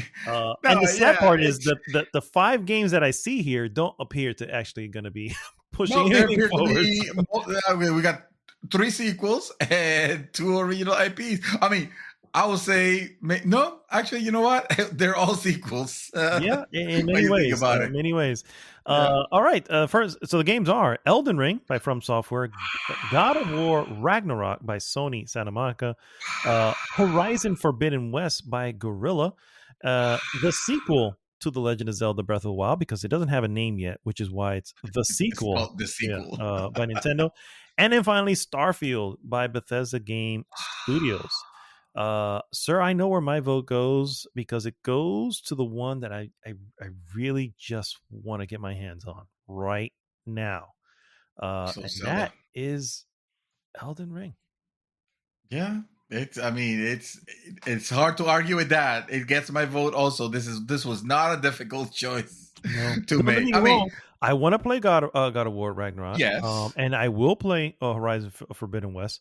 I've never even Yes. played Breath of the Wild, so the first one, so I don't have an attachment to it. And Starfield is on Xbox, so I'm probably not going to get into Which you will own by the time that it comes yes, out. at some point. Yeah. But when it comes to, but even still, this is by Bethesda Game Studios, and no offense, Bethesda they have Jank Game yet to Studios. show me anything. Bethesda Jank. Yeah, exactly, outside of Bethesda Jank. And so Elden Ring so far has had an awesome showing, and yeah, man, I have heard, this about it, that it is exactly what you expect from a Dark Souls games. The difference is that it's an open world, and that could be good and Better bad. be. You know what I mean? And that could be good and bad. Oh. So, Oh yeah. but Yeah. good in the sense that I know what I'm getting into. You know, bad in But the it sense says that that you don't like open world, so yeah, there is that. Yeah, there definitely is that. So you went the same one. Okay, good stuff. yeah, that's in. Vote has been placed. The die has been cast. All right. Now we are into the best debut indie for the best debut game created by a new independent studio, and we have our nominees. They are This the is your jam. You Oh, want these all are of them. all my jam. Although I haven't played. Well, anyway, The Artful Escape by Beethoven and Dinosaur, published by Annapurna. The Forgotten City by Modern Storyteller. Kena, Bridge of Spirits by Ember Lab. Sable by Shedworks. And finally, Valheim by Iron Gate Studio. Of the 5, I desperately want to play Artful Escape, but it is an Xbox exclusive at the moment. I don't know if it's gonna. I don't think it's gonna remain that way. But I really wanted to play that one. The only one I played is Kena Bridge of Spirits, and I did enjoy my time with it. So that's kind of where my vote has to go. Oh, Sable's another one I do want to play, but that is an exclusive as opposed to Artful that will eventually come our way. So I remember seeing Sable, and it looked pretty nice. I want to say I remember Valheim, but I really don't. I don't at all. I've no recollection. I feel like it was one that we saw it, we were like, oh, okay, wow, yeah, that looks good, but to support my I was going to say my hypothesis, but no, to support my my vote, while I do think that Kena is good, actually really good, it did have its moments that were kind of frustrating, all that. But that said, coming from a studio who's never made a game before, all they've done is, your animation. They're an animation studio, and this is their first game. This was an awesome first effort, and so I can't wait for their next piece, because what they're going to bring to the table is like Pixar level animation for their games, which is going to rival a lot of these mascot games that are out there. You know what I mean? So respect them. I'm going to go with that. I think, yeah. I guess I don't remember The Artful Escape, The Forgotten City. I don't remember either. I know Sable looked neat when I saw it, but there was still a lot of questions on it. And I don't remember Valheim.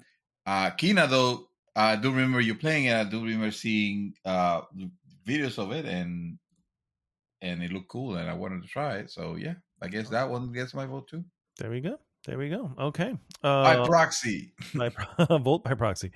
Content Creator of the Year. Oh yeah, Oh, let's talk yeah. about the people. Oh, look, Chaos is here. The Oh no, that's Ibai. Never mind.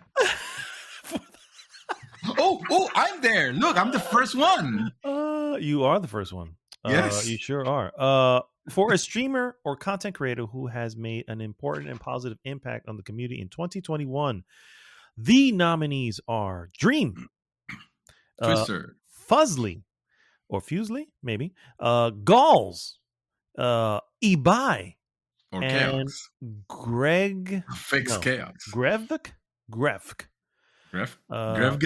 yeah, at this Grevg. point, it's really between Dream and Ibai because it's going to be either Chaos or Dream. So I think you know what I want to give it to Chaos I do too. because I do. he's the up and comer Yep. here, and I don't like what they did with my photo. So Ibai, it is. I mean, it is a little bit of an attack. Let's call it what it is. Yeah. When I win this, I'm not gonna stand up and look like that. So no, I don't want to. I agree. That's not what you look like. But Ibai gets it because he reminds me of Chaos, and I miss Chaos. As do I. All right, guys, we're into the meat now. We're into the meat. The best multiplayer game for outstanding online multiplayer gameplay and design, including co-op and massively multiplayer experiences, irrespective of game genre or platform. Nominees, we've got 6 on this one. Back for Blood by Turtle Rock, Knockout City by Villan, It Takes Two by Hazelight Studios. Oh, that's kind of awesome. Monster Hunter Rise by Capcom, New World by Amazon Games, and then finally Valheim by Iron Gate Studio. This is the second time we're seeing Valheim here, FYI. I didn't even know that was multiplayer. So no, I didn't know that either. Yeah, I didn't know anything about the game. So first off, I haven't played any of these. I'm going to throw that out there. I have played Monster Hunter. It Takes Two? I have not played It Takes Two. I want to play It Takes Two. You didn't play It Takes Two with your wife? Did I dream this? No. I want to play this. I want to play it with my wife, but I have not. We haven't done that yet. I could have sworn you did. No, yeah, I think you're thinking of either Moving Out or the food one, the freaking. Overcooked. Overcooked, yeah. We've played those. You know what I mean? So I haven't played this one yet, and I do want. Like my understanding is that this is a great game to play with a significant other. Yes, and so, but I am going to give my vote to it only because it's the only one that I want to play. So, Back for Blood, no interest. Although I understand it's although I also hear that it's not. They're gonna fix it. They're gonna fix it, and it looks like I played the. I was okay with what I played. I was like, oh, okay, so this is obviously what Left 4 Dead will be in this time, this day and age, with bugs and all, like the bugs that we are allowed to release it now in this day and age with like brain dead AI. So yeah. So Knockout City, respect to Knockout City as well. I will be the first to say that I did not think that shit was going to do anything, and I was like, it looks stupid. Who wants to play dodgeball in a weird whatever? But nothing but good has come out of that particular camp. So respect to them. I have no idea. This is word of mouth that I've heard, so that's pretty cool. But of everything here, It Takes Two. A New World is an MMO. My life does not have space for an MMO. No, your life prohibits you from engaging in an MMO. Literally. It's like the world worst time sinker. Yeah, absolutely. Although there's literally a Arnaldo statute that says you cannot play MMO. Which has been broken a couple times. Yes, you wanted to break it. You wanted to break it. Yeah. You wanted to break it when you wanted to play Final Fantasy 14. I did. I also played Terra for a hot minute. You played Terra for some unknown reason of like, what are you doing with your life? Exactly. Even my own body said, "What the fuck are you doing?" Yeah. What are you going with, sir? Oh, it Takes Two all the way. It Takes Two. Okay, cool. Yeah. I like Back for Blood, but they still need to fix that shit, and they're gonna. They said they were gonna make the single player more substantial, and I know that if we were to play like two, you, Chaos, Dark, and I were to own this game and play it, that would be like one of the most hilarious and fantastic nights in gaming. Oh, I'm sure. Because what I play has the potential of being that clearly. You know what? I'm changing my vote. It needs to be Back for Blood. Okay. Because it just makes me think of the potential. Okay. The potential for it. It's like, oh yes. I remember Left 4 Dead was incredibly fun. And this is actually that. It's just, when you play with people, it's fun. When you play with AI, not so much. So Fair enough. All right. Next category, guys. Best sports / racing, because racing has to be included there. For the best traditional and non-traditional sports or racing game. We've got F1 2021. 3 racing games. Yeah, pretty much. Yeah. F1 2021 by Cold Masters. Actually. Yeah, that's right. Yeah, that is. FIFA 2022, Forza Horizon 5. Oh, wait, I'm sorry. FIFA by EA Vancouver. Forza Horizon 5 by Playground Games. Hot Wheels Unleashed by Milestone. And then finally, Riders Republic by Ubisoft. I am going to give it to Hot Wheels. You know why?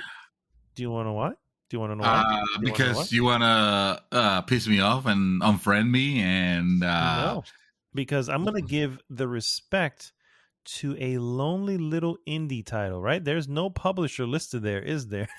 So this is them themselves coming out, and I'm obviously I have to get a license for Hot Wheels, but how expensive is that shit at this point in this lifetime? Because who the hell plays with Hot Wheels anymore? But anyway, respect to Hot Wheels, and I heard a lot of good things about it, so that's where my vote's going to go, sir. Oh, well, I'm just going to vote for the man. And I'm going to give my full support behind Forza Horizon 5 because, let's be real. What else was I going to select? FIFA? From everything. Yeah, of all the things. If you'd have selected FIFA, I'd have been like, oh, shit. Shit has hit the fan, peeps. Then I wouldn't be taking it seriously. And no, I want to be taken very seriously. Agreed, yeah.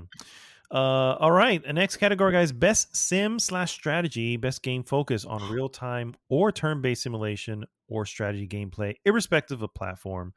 Nominees are Age of Empires 4, right? That's yes. Number 4. That's Yeah. 4. Age of Empires 4 by Relic Entertainment. Evil Genius 2, World Domination by Rebellion Developments. Humankind by Amplitude Studios. Inscription by Daniel Mullen Games, and Microsoft Flight Simulator by Asobo Studio. I know, I kind of feel where you're going. For me personally, I'm gonna go, first off, that's a sim. Okay. For me, I'm gonna go with Inscription because damn it! Why you have to be such a contrarian? I want to. Believe it or not, you want to throw your vote. I'm going to buy this game. I've heard nothing but really good things about this game. I don't know if you have, but I've never. I heard nothing. Of course. And by the way, it is a Devolver Digital joint. Of course. Once again, I have to defend the man and give it to the Empire, but not to Age of Empires, even though they're made by almost the same people. But it's going to be Microsoft Flight Simulator because it says best sim. Oh, it also says best strategy. I'm just throwing that out there. but the best sim here, which is literally a 1-to-1 representation of the entire planet. If I didn't make that clear enough, 1-to-1 representation means the exact same latitude and longitude and measurements, mind you. Again, it definitely destroys any attempt here for a strategy game. Sure, it does. Because I have zero interest in flying a plane from one end to the other. You don't know that. You might discover a new hobby.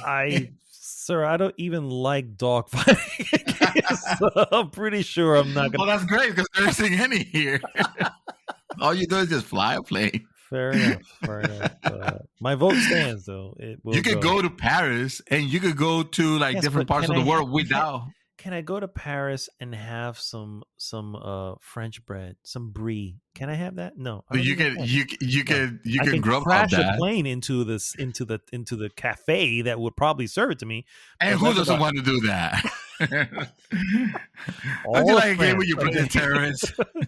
Oh dear Lord, yeah. All right. Moving on, we got the Fine. best Well, moving family game. I mean, you made your choice. I made mine. I fixed it. I It is fixed it for you. what it is. Best family game. For the best game appropriate for family play, irrespective of genre or platform. And we have It Takes Two by Hazelight Studios, It Takes Two. Mario Party Superstars by Oh. No Cube, Huh? new Pokemon No Snap. GameCube more than sorry. Yeah. Okay. New Pokemon Snap by Bandai Namco, Super Mario 3D World plus Bowser's Fury by Nintendo, and then finally Oh. WarioWare Get It Together by Intelligent Systems. Get your shit together. Get your shit together. So I'm going to go with It Takes Two again because These it's pants really, are broken. I really only want to play that one out of all these. So What is Mario 3D World plus Bowser's Fury? Is that Mario? Oh, that's the remake that they did of Mario 3D World. Yeah. No, I'm gonna give it to It Takes Two because I think that's a more important game to play. agreed.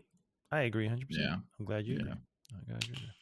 All right, guys. Best fighting. For the best game designed primarily for around head-to-head combat, we have Demon Slayer Kimetsu no Yaiba, the Hinokami Chronicles.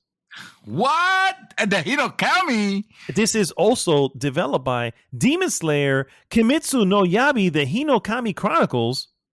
That was the one that I was expecting. What an interesting turn They of events did. here. Guilty Gear Strive by Arc System Works. Melty Blood. Wow, Melty Blood. Melty Blood Blood. Type Lumina by French Bread. Okay. Sorry, I had to step away and laugh at that one. Melty Nickelodeon All Blood. Star Brow by Ludosity, whatever. Virtual Fighter Ludosity. 5 Ultimate Showdown by Sega. Fighter for Sega. It's like they're still damn. They're still Virtua kicking, Fighter man. 5. They're still kicking out there. I'm gonna side here. Like if I was thinking about, so if I'm gonna conjure up, I you feel like know, I should a go little first. dark in our life, I'm gonna go with Yes. Guilty Gear Strive. There you go. That was the only right answer because you know that we will have the curse of dark We would if we voted we would. otherwise. and then we won't Yeah. be able to see for quite some No, time. it is Guilty Gear Strive all the way to Dark's heart. Agreed. This Just is kidding. hilarious. Best role playing Oh, for the best. and Yeah, fucking G. best How role playing dare they? for the best game design with rich Nah, player son. character customization and No, progression, son. including Nah, massively son. multiplayer experiences. And for some Had a effing new reason, the very judgment. first contestant or nominee is Cyberpunk 2077 Why? by Is this a CD joke? Projekt. I don't think so, sir. Is this a I don't think so. Monster fucking Hunter Rise joke? by Capcom, Scarlet Nexus by Bandai Namco, Shin Megami Tensei 5 by Atlas, and Tales of Arise by Bandai Namco. Bandai Namco's biting off more than they can chew here by having two, but I know where my vote's not going to go. That's obvious. Let me see. I honestly, I think of the one I have to look at it as the ones that I would want to try. I kind of want to try Nexus, Scarlet Nexus. So I'm going to vote for that one. That's going to be my vote. Which, Yeah, I mean, I played Tales of Arise. I like the fighting on that game, and the game had, I guess, it had a moment that you could actually that is actually good to play that game, but that moment, fortunately, it's not right now, and it looks like the gameplay was kind of formulaic in the sense of, well, you know, you get to a part and this is how you do to recruit the next person, and then you get to the other part, and this is what you do to recruit the other person from that part, and it just seems repetitive like that. So unfortunately, I mean, I don't know. It could, for all intended purposes, the game got great reviews all across the board. it did. So It did. for And I've intended seen the purposes, gameplay. It looks good too. Yeah. The gameplay's good. So it could be that the story opens up in interesting ways, or you end up liking the characters, or getting more interested in the characters more than before. But obviously not gonna be Cyberpunk because that game has still not released properly exactly. yet. It's still in beta. Exactly. And then I appreciate the fact that Capcom is bringing Monster Hunter Rise to PC. I liked what I saw from Scarlet Nexus, but I'm not sure I liked it enough. And Shin Megami Tensei 5, I have no idea how it looks or plays or feels. So yeah, I guess by default I have to go Tales of Arise. The Fair. devil you know. The devil you know. That's right. It's better than the one you don't. Yeah, that was harder than I thought. Yeah, I can tell. All right. Next category, guys. Beck's action/adventure. For the best action-adventure game combining combat with traversal and puzzle solving. First up, Marvel's Guardians of the Galaxy by Eidos Montreal. Metroid Dread by Mercury System. There's a demo on that one. I heard that. Yeah, I got to try that out. Although I'll probably get it anyway. Psychonauts 2 by Double Fine. Ratchet & Clank Rift Apart by Insomniac Games. And Resident Evil Village by Capcom. So right now I'm gonna rip you apart if you pick wrong here. Oh, the obvious choice. Well, first off, of the five, I only played 2. Ratchet and Clank Rift Apart was good, but it's definitely not. It's not Marvel's Guardians of the Galaxy. That's my choice. It's pretty simple there. Yeah. To be fair, though, I feel like they are winning because if I feel like if I had a Metroid Prime, I may have selected that one above it. Yeah. Or even Resident Evil Village. I haven't played that either. That's another one that actually realizing now that I missed. I never even never even went back to it. Never even back to trying it. So I feel it wins by default of I really enjoyed my time with it and I never played the other one. So. Yeah, I mean, I there's a desire in my heart to play Metroid Dread. Only reason I haven't done it is because now that Nintendo released the new Switch, I feel my Switch is antiquated for it. So it's like, okay, then I guess if I ever get the new Switch, then I'll do that. So, and I remember that I had tons of fun with Marvel's Guardians of the Galaxy. So that's just gonna be the one. Okay, there you go. All right, guys. I think it will, personally. Just looking at the rest of the list, I think it will. Maybe I think maybe Resident Evil may take it. Metroid. Yeah, maybe. Don't underestimate. Yeah. Best action game. By the way, we're at the midway point of the list. Best action game for the best. Better step it up there. I hear you. For the best game in the action genre, primarily focused on combat. We've got Back 4 Blood by Turtle Rock, Chivalry 2 by Torn Banner, Deathloop by Arcane Studios, Far Cry 6 by Ubisoft Toronto, and Returnal by Housemarque. My vote, and should come as no surprise, will be Returnal by Housemarque. Oh, I thought you were going to say Chivalry. Yeah, I was about to slap you if you did. I would slap me too. Shit. Yeah, it begins and ends with Returnal. The fighting in Returnal is amazing. Yeah. So it's fun and can just keep going. Yeah. Best VR/AR for the best game experience playable on virtual or augmented reality, irrespective of platform. We have Hitman 3. Wow, IO Interactive. Okay. Really? I Expect You to Die by Shell Games. Lone Echo 2 by Ready at Dawn. Resident Evil 4 by Armature Studio. And great. Another one. Elite VR. I'm not a VR guy, but I do like Hitman, so I'm gonna go with Hitman. Really, I'm gonna give it to Hitman just because the idea of Hitman in VR sounds a lot more interesting. Right? Yeah, I agree. Yeah, playing Resident Evil 4 again, especially I don't want to buy that game at a high price. Oh, for sure. Yeah, for sure. All right, guys. Next one: innovation in accessibility, recognizing software and/or hardware that is pushing the medium forward by adding features, technologies, and content to help games be played and enjoyed by a wider even wider audience. Excuse me. We've got Far Cry 6, Ubisoft, Forza Horizon 5 by Playground Games, Marvel's Guardians of the Galaxy by Eidos Montreal, Ratchet and Clank by Insomniac Games, and The Veil: Shadow of Crown by Creative Bites Studios. Mm. I don't even know what the hell that one is. Mhm. I don't know. I do know. I am aware do of know. the accessibility options between both Ratchet and Clank and Marvel's and Guardians of the Galaxy.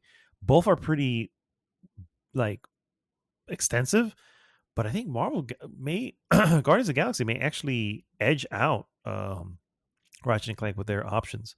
So I'm gonna go, and I haven't played the other ones. So I'm gonna go with Guardians of the Galaxy here for their options, for their Well, accessibility options. I would have gone with you there, but with all the accessibility options and the inclusivity options of Forza Horizon 5, and the fact that they're still including more like ASL and BSL, Nice.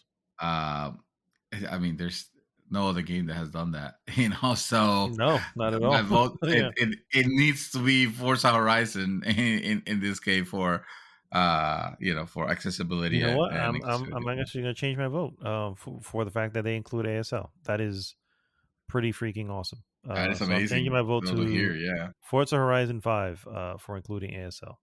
A language that my wife and I still want to go learn. So Oh, I did for a little bit, and I was enjoying the classes. So yeah, I would love to. Let me know when you guys matriculate, and then I'll be right there with you. all right, there we go.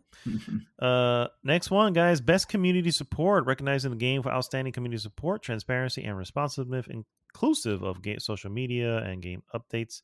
We got Apex Legends by Respawn, Destiny 2 by Bungie, Final Fantasies 14 Online by Square Enix, Fortnite by Epic Games, No Man's Sky by Hello Games. Best community support. Transparency and Recognizing the responsiveness. game's outstanding community support. Yeah, I'm trying to read out what it is. Yeah, So yeah. It's like, okay, I'm game trying to. updates. I mean, No Man's Sky is still I it's think still I the was most going to say the supported same thing. game ever. You know, And ever oh, made. by the way, not a dime more has been asked That's for those updates. forget I it. think That's yeah, it. That's the exactly. one. No For Man's the Sky. fourth year in a row, they Yeah, win. I agree. My goodness. Here comes the best category in the world, guys. The best mobile game for the best game playable on a mobile device. No, thank you. We've got Fantasian by I know which Mistwalker. one's gonna be yours. Genshin Impact by MiHoYo. League of Legends Wild Rift. There it is. By Riot Games. Marvel Future Revolution by Netmarble, and of course Pokemon Unite by Timmy Group Studio Group. I have no reason not to go with League of Legends at this point. I know this is gonna be very juvenile, and I apologize, but it still cracks me up the fact that mijoyo is just a Puerto Rican slang for my asshole. That's what they're called. Hey, they don't know that, and we're not going to. And therefore, I'm just gonna give it to Genshin Impact. Nice. All right. I played Genshin Impact on mobile actually. You did, yeah. You told me. Yeah, on mobile. I thought you played it on. Yes, that's what impressed me. I played it on PC, and I grabbed the mobile version, and it was like it allowed me to keep playing with my same character. I was like, you know how useful this will be at work. Okay. Moving on. We're on the top 10, guys. Top 10 or top 10 categories, I should say. Best indie for outstanding creative and technical achievement in a game made outside the traditional publisher system. We have first 12 Minutes by Luis Antonio, although published by Annapurna. Death's Door by Acid Nerve, published by Devolver Digital. Inscription and Devolver Digital by Daniel Mullins, also published by Devolver Digital. Kena Breach of Spirits by Ember Labs on their own. And Loop Hero. Just for the fact that, the only one that obviously is keeping to the essence of said award, I have to give it to Kena here, guys. Sorry. Best indie. You know what? I'm gonna give it to that store because you gifted me that game, I and did. one of these days I'm gonna play it. That's actually, I think it's next on my list to do. By the way, just FYI. All right, There guys. you go. We're gonna be playing. Yeah. Best ongoing awarded for a game for outstanding development and ongoing content that evolves the player experience over time. We've got Apex Legend by Respawn, Final Fantasy 14 Online by Square Enix, Fortnite by Mhm. Epic Games, Genshin Impact by My Asshole, and Call of Duty Warzone by Infinity Ward, Raven, Activision. Uh, Again, not giving anything to Activision this year. I'm a little surprised that did you best even sure? ongoing. Where's No Man's Sky? I figured that would Where be on is No here Man's too. Skies? Exactly. That's Yeah, some bullshit. That I'm a is little some bit bullshit. disappointed here. Yeah. That all said, I will give it to Apex because honestly, of everything here, I had the most fun with that one. So Apex Respawn. I agree. I do like me some Apex, and I do like watching people play Apex. And I mean, Genshin Impact was actually quite a surprise. It's quite a surprise how interesting and fun that game was. It's just knowing that there is, the carrot on the stick. It's like this is the thing that turns me off a little bit. If I would have known that game has like a hard finish and that I could just get to and not care about the end game, then I would have picked that one. But and Final Fantasy Online 14 is that like that game's already too good. Like you don't need to win this award. You win better awards. So I'm gonna give it to Apex Legends. there you go. There you go. Our next one, guys, games for impact. We've got Genshin Impact. No. yeah. For a thought-provoking game with a pro-social meaning and/or message, we've got "Before Your Eyes" by Goodbye World Games. It's furry. That's a little harsh. Goodbye World. Oof, okay. Boyfriend Dungeon by Kit Fox Games. Chicory, A Colorful Tale by Greg Labanoff. Well, actually, it's just people. There's not even a company here. That's okay. Life is Strange: True Colors by Deck Nine, and Deck Nine? No Longer Home by Humble Grove, Hannah Lee, Cell again, group of folks. I Here we go. Here we go. I'm gonna give it to Boyfriend Dungeon. Fucking hell. It's like you can't. It's like you're almost not taking this seriously. No, that's not true. That is not true at all, Boyfriend sir. Dungeon. I have it's this is a you should really look at the game. I've heard about this. It's not been on my list, but I watch Get Indie Gaming, a couple of different indie sites, and this one has always been like that weird one, almost like Doki Doki. Murder Mystery Club. Yeah, or it's like something like that, or it's book club. presented as one thing and it almost can turn out to be something else.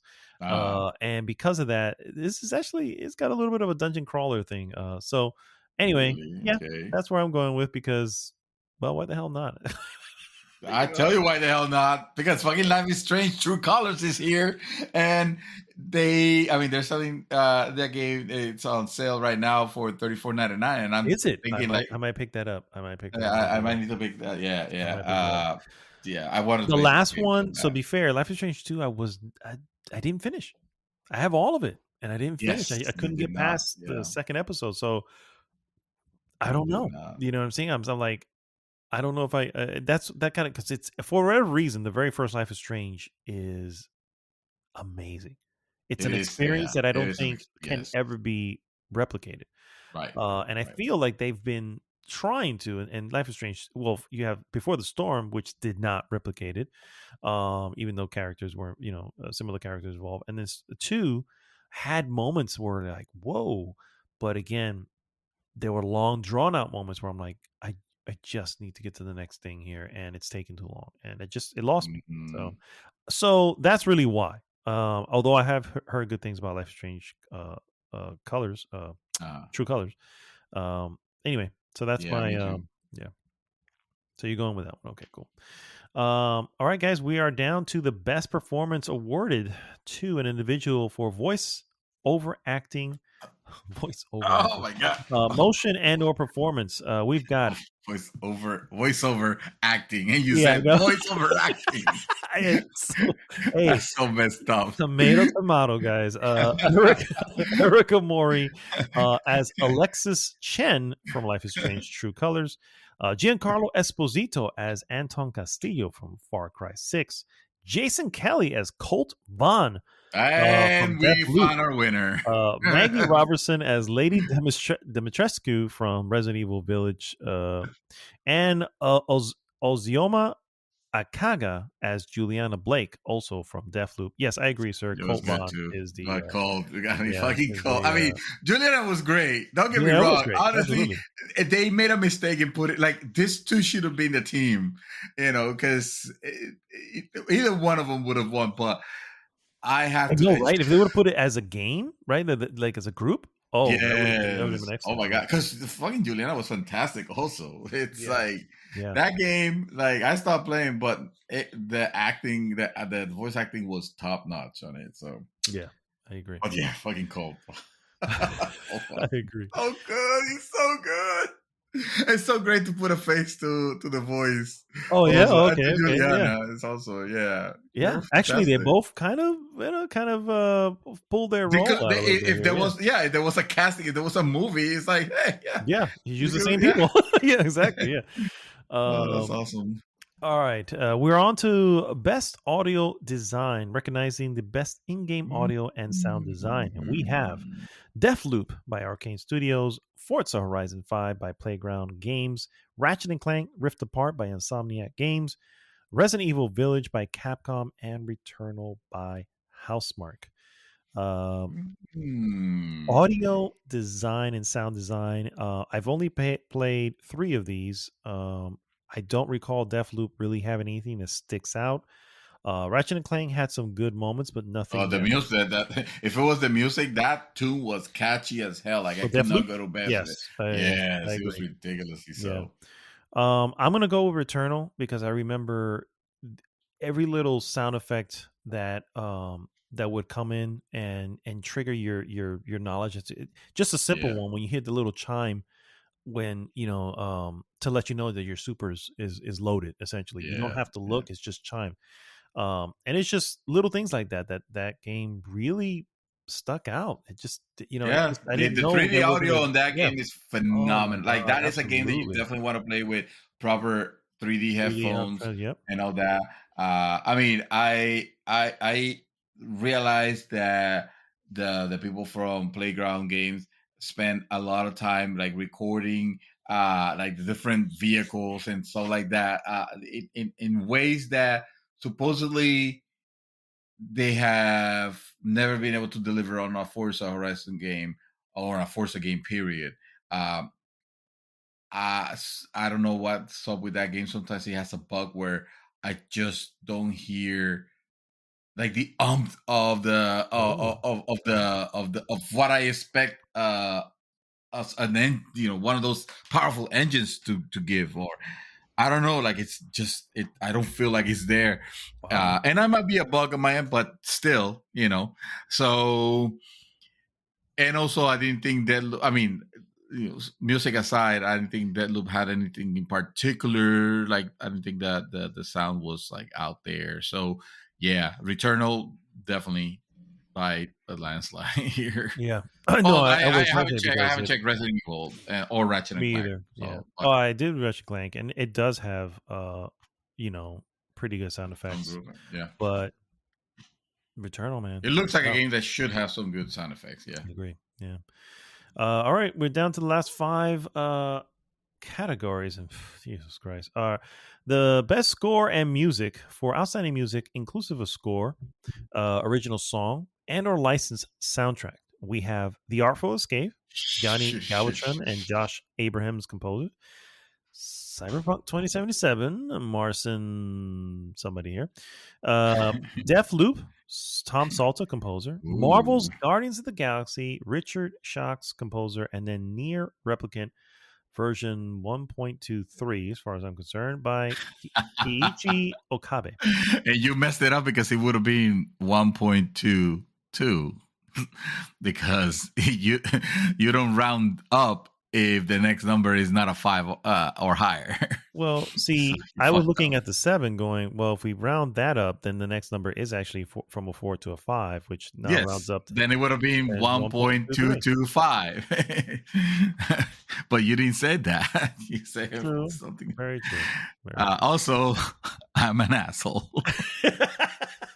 No, not at all. Not at all. See, the thing with this one is that if they mix original song and with licensed soundtrack, and for the most part, you tend to deviate to the original. To the licensed soundtrack because those are the songs that you're familiar with and the songs that you like, and it's like the one that you will comfortably listen to on your way to work or something like that. So on your commute. So yeah, it's gotta be Guardians of the Galaxy. I mean, what else was gonna be? If it wasn't for that, it would have been Deadloop.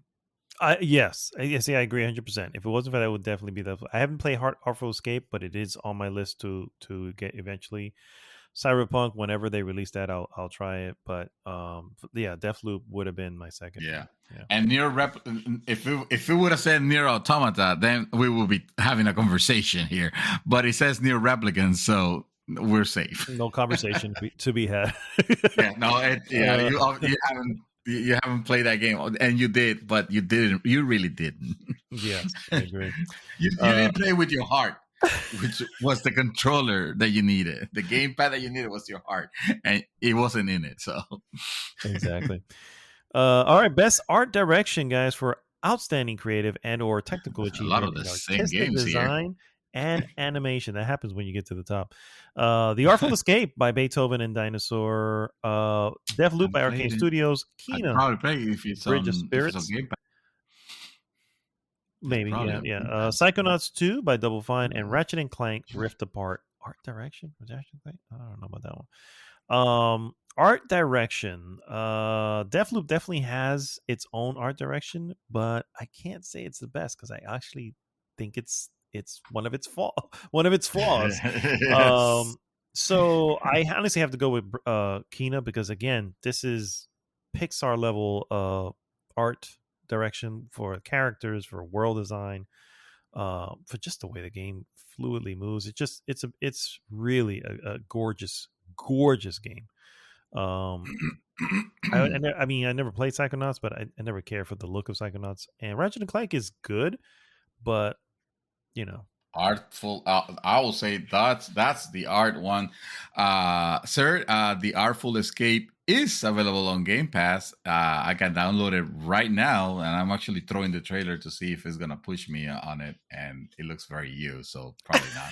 I was gonna say I don't think it will. So, but you will love this shit. Oh, I know I will. From what I see, it is so ridiculous to you. It's not even funny. Ratchet and Clank, bro. Oh, come okay. On. What's going on in here? Where are you living? Where you're gonna get to Kena? I mean, yes, granted they did a lot, but come on, bro. Have you seen? I'm gonna give it to the studio. They literally that's what they did. They're an animation studio, and this looked amazing. So I tell you what looks amazing. This Artful Escape looks amazing. Oh, I know it does. And I would give it to you know what? No, because the votes. What is? I'm gonna. You know what? I'm gonna take it back. I'm gonna give it to the Artful Escape. Yep, I'm gonna give it to the Artful Escape. I know Lena Headey is here. Yes, she is. That's right. Holy. Yeah. Yeah. This looks. Okay. All right. I'm gonna have to download this. All right. Later.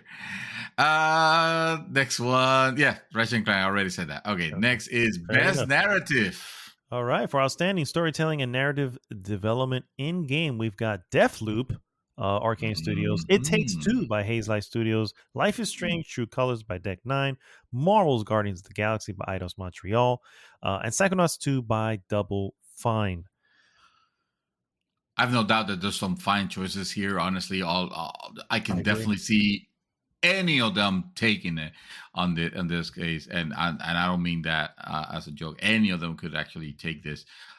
I only play Guardians of the Galaxy though, Yep, so exactly. Me too. I'll have to give it to that one. I'm gonna give it to that because I did love the narrative in it. There's Yes, it some was horrible. really, really Yes.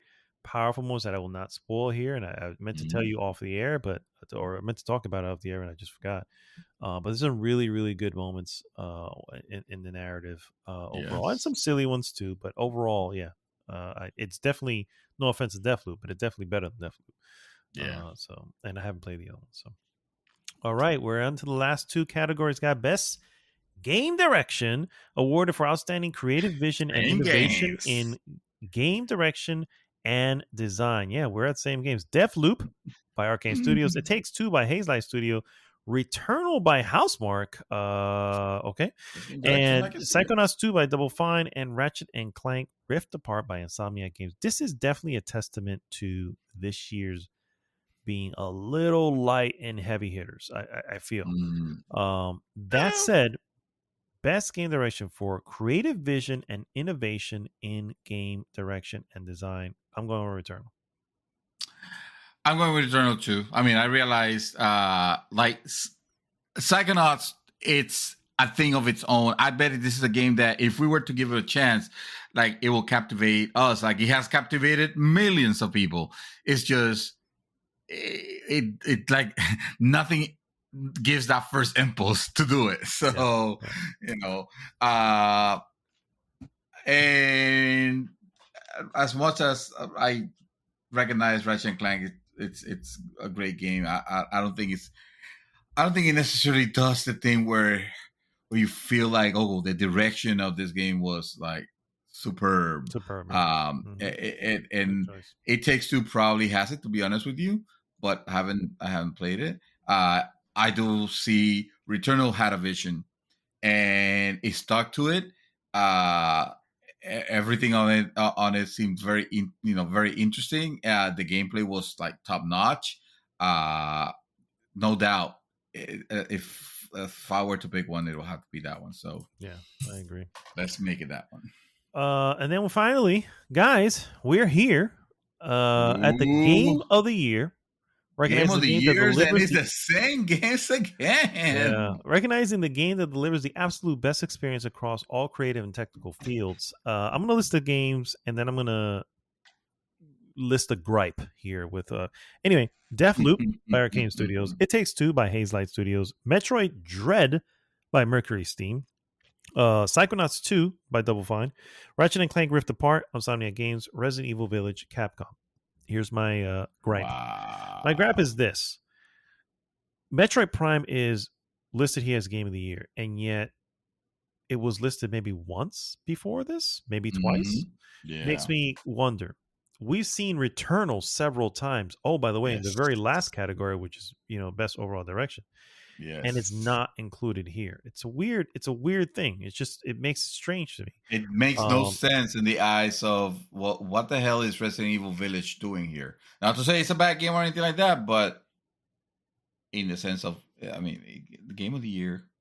Game of the year, I have 2 that I've played out of 6 because I haven't played Metroid Dread. I haven't played Resident Evil Village, and I don't know that I think the 2 that I have played are Game of the Year.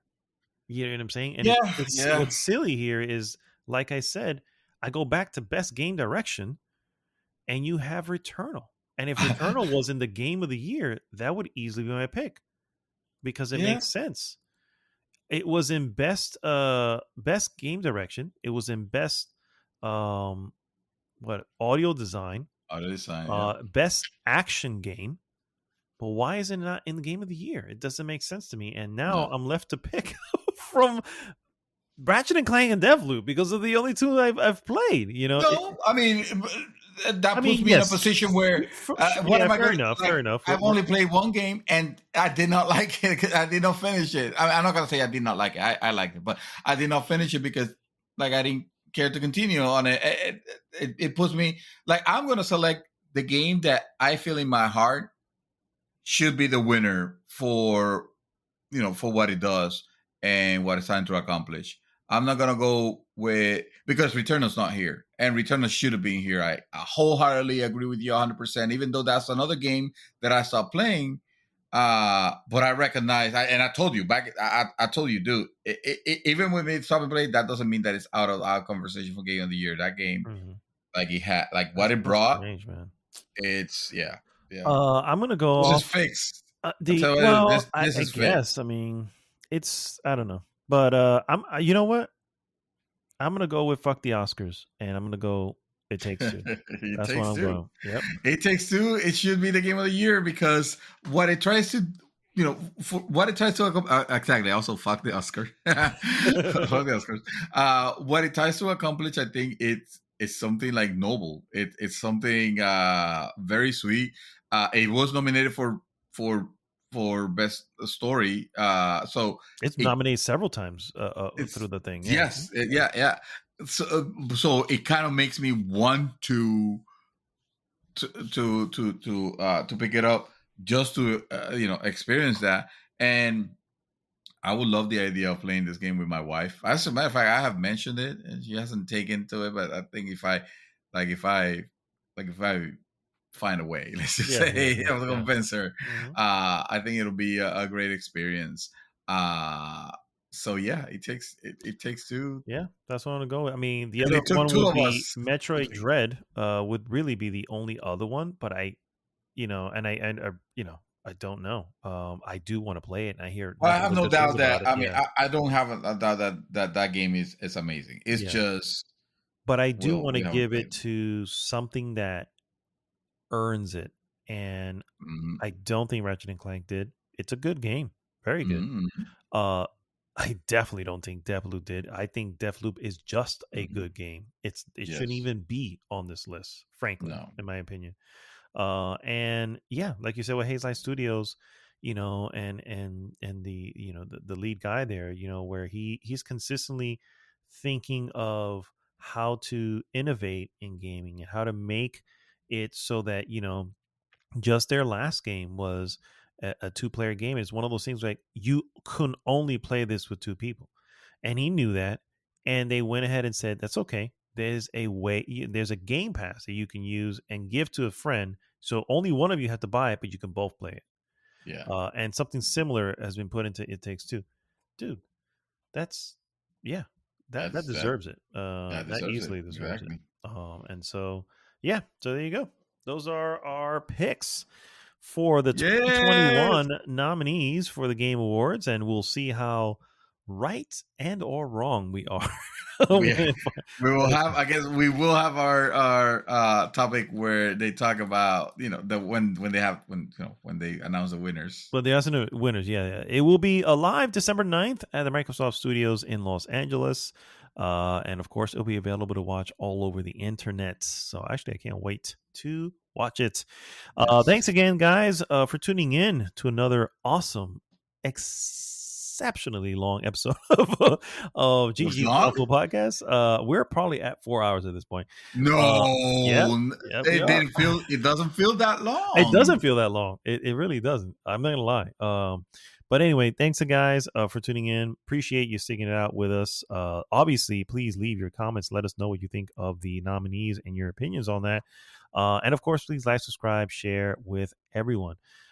This is Mad Dog signing off this week. Well, I got nothing to say at this point. I thought you were going to have something. Happy Thanksgiving to everyone. There you go.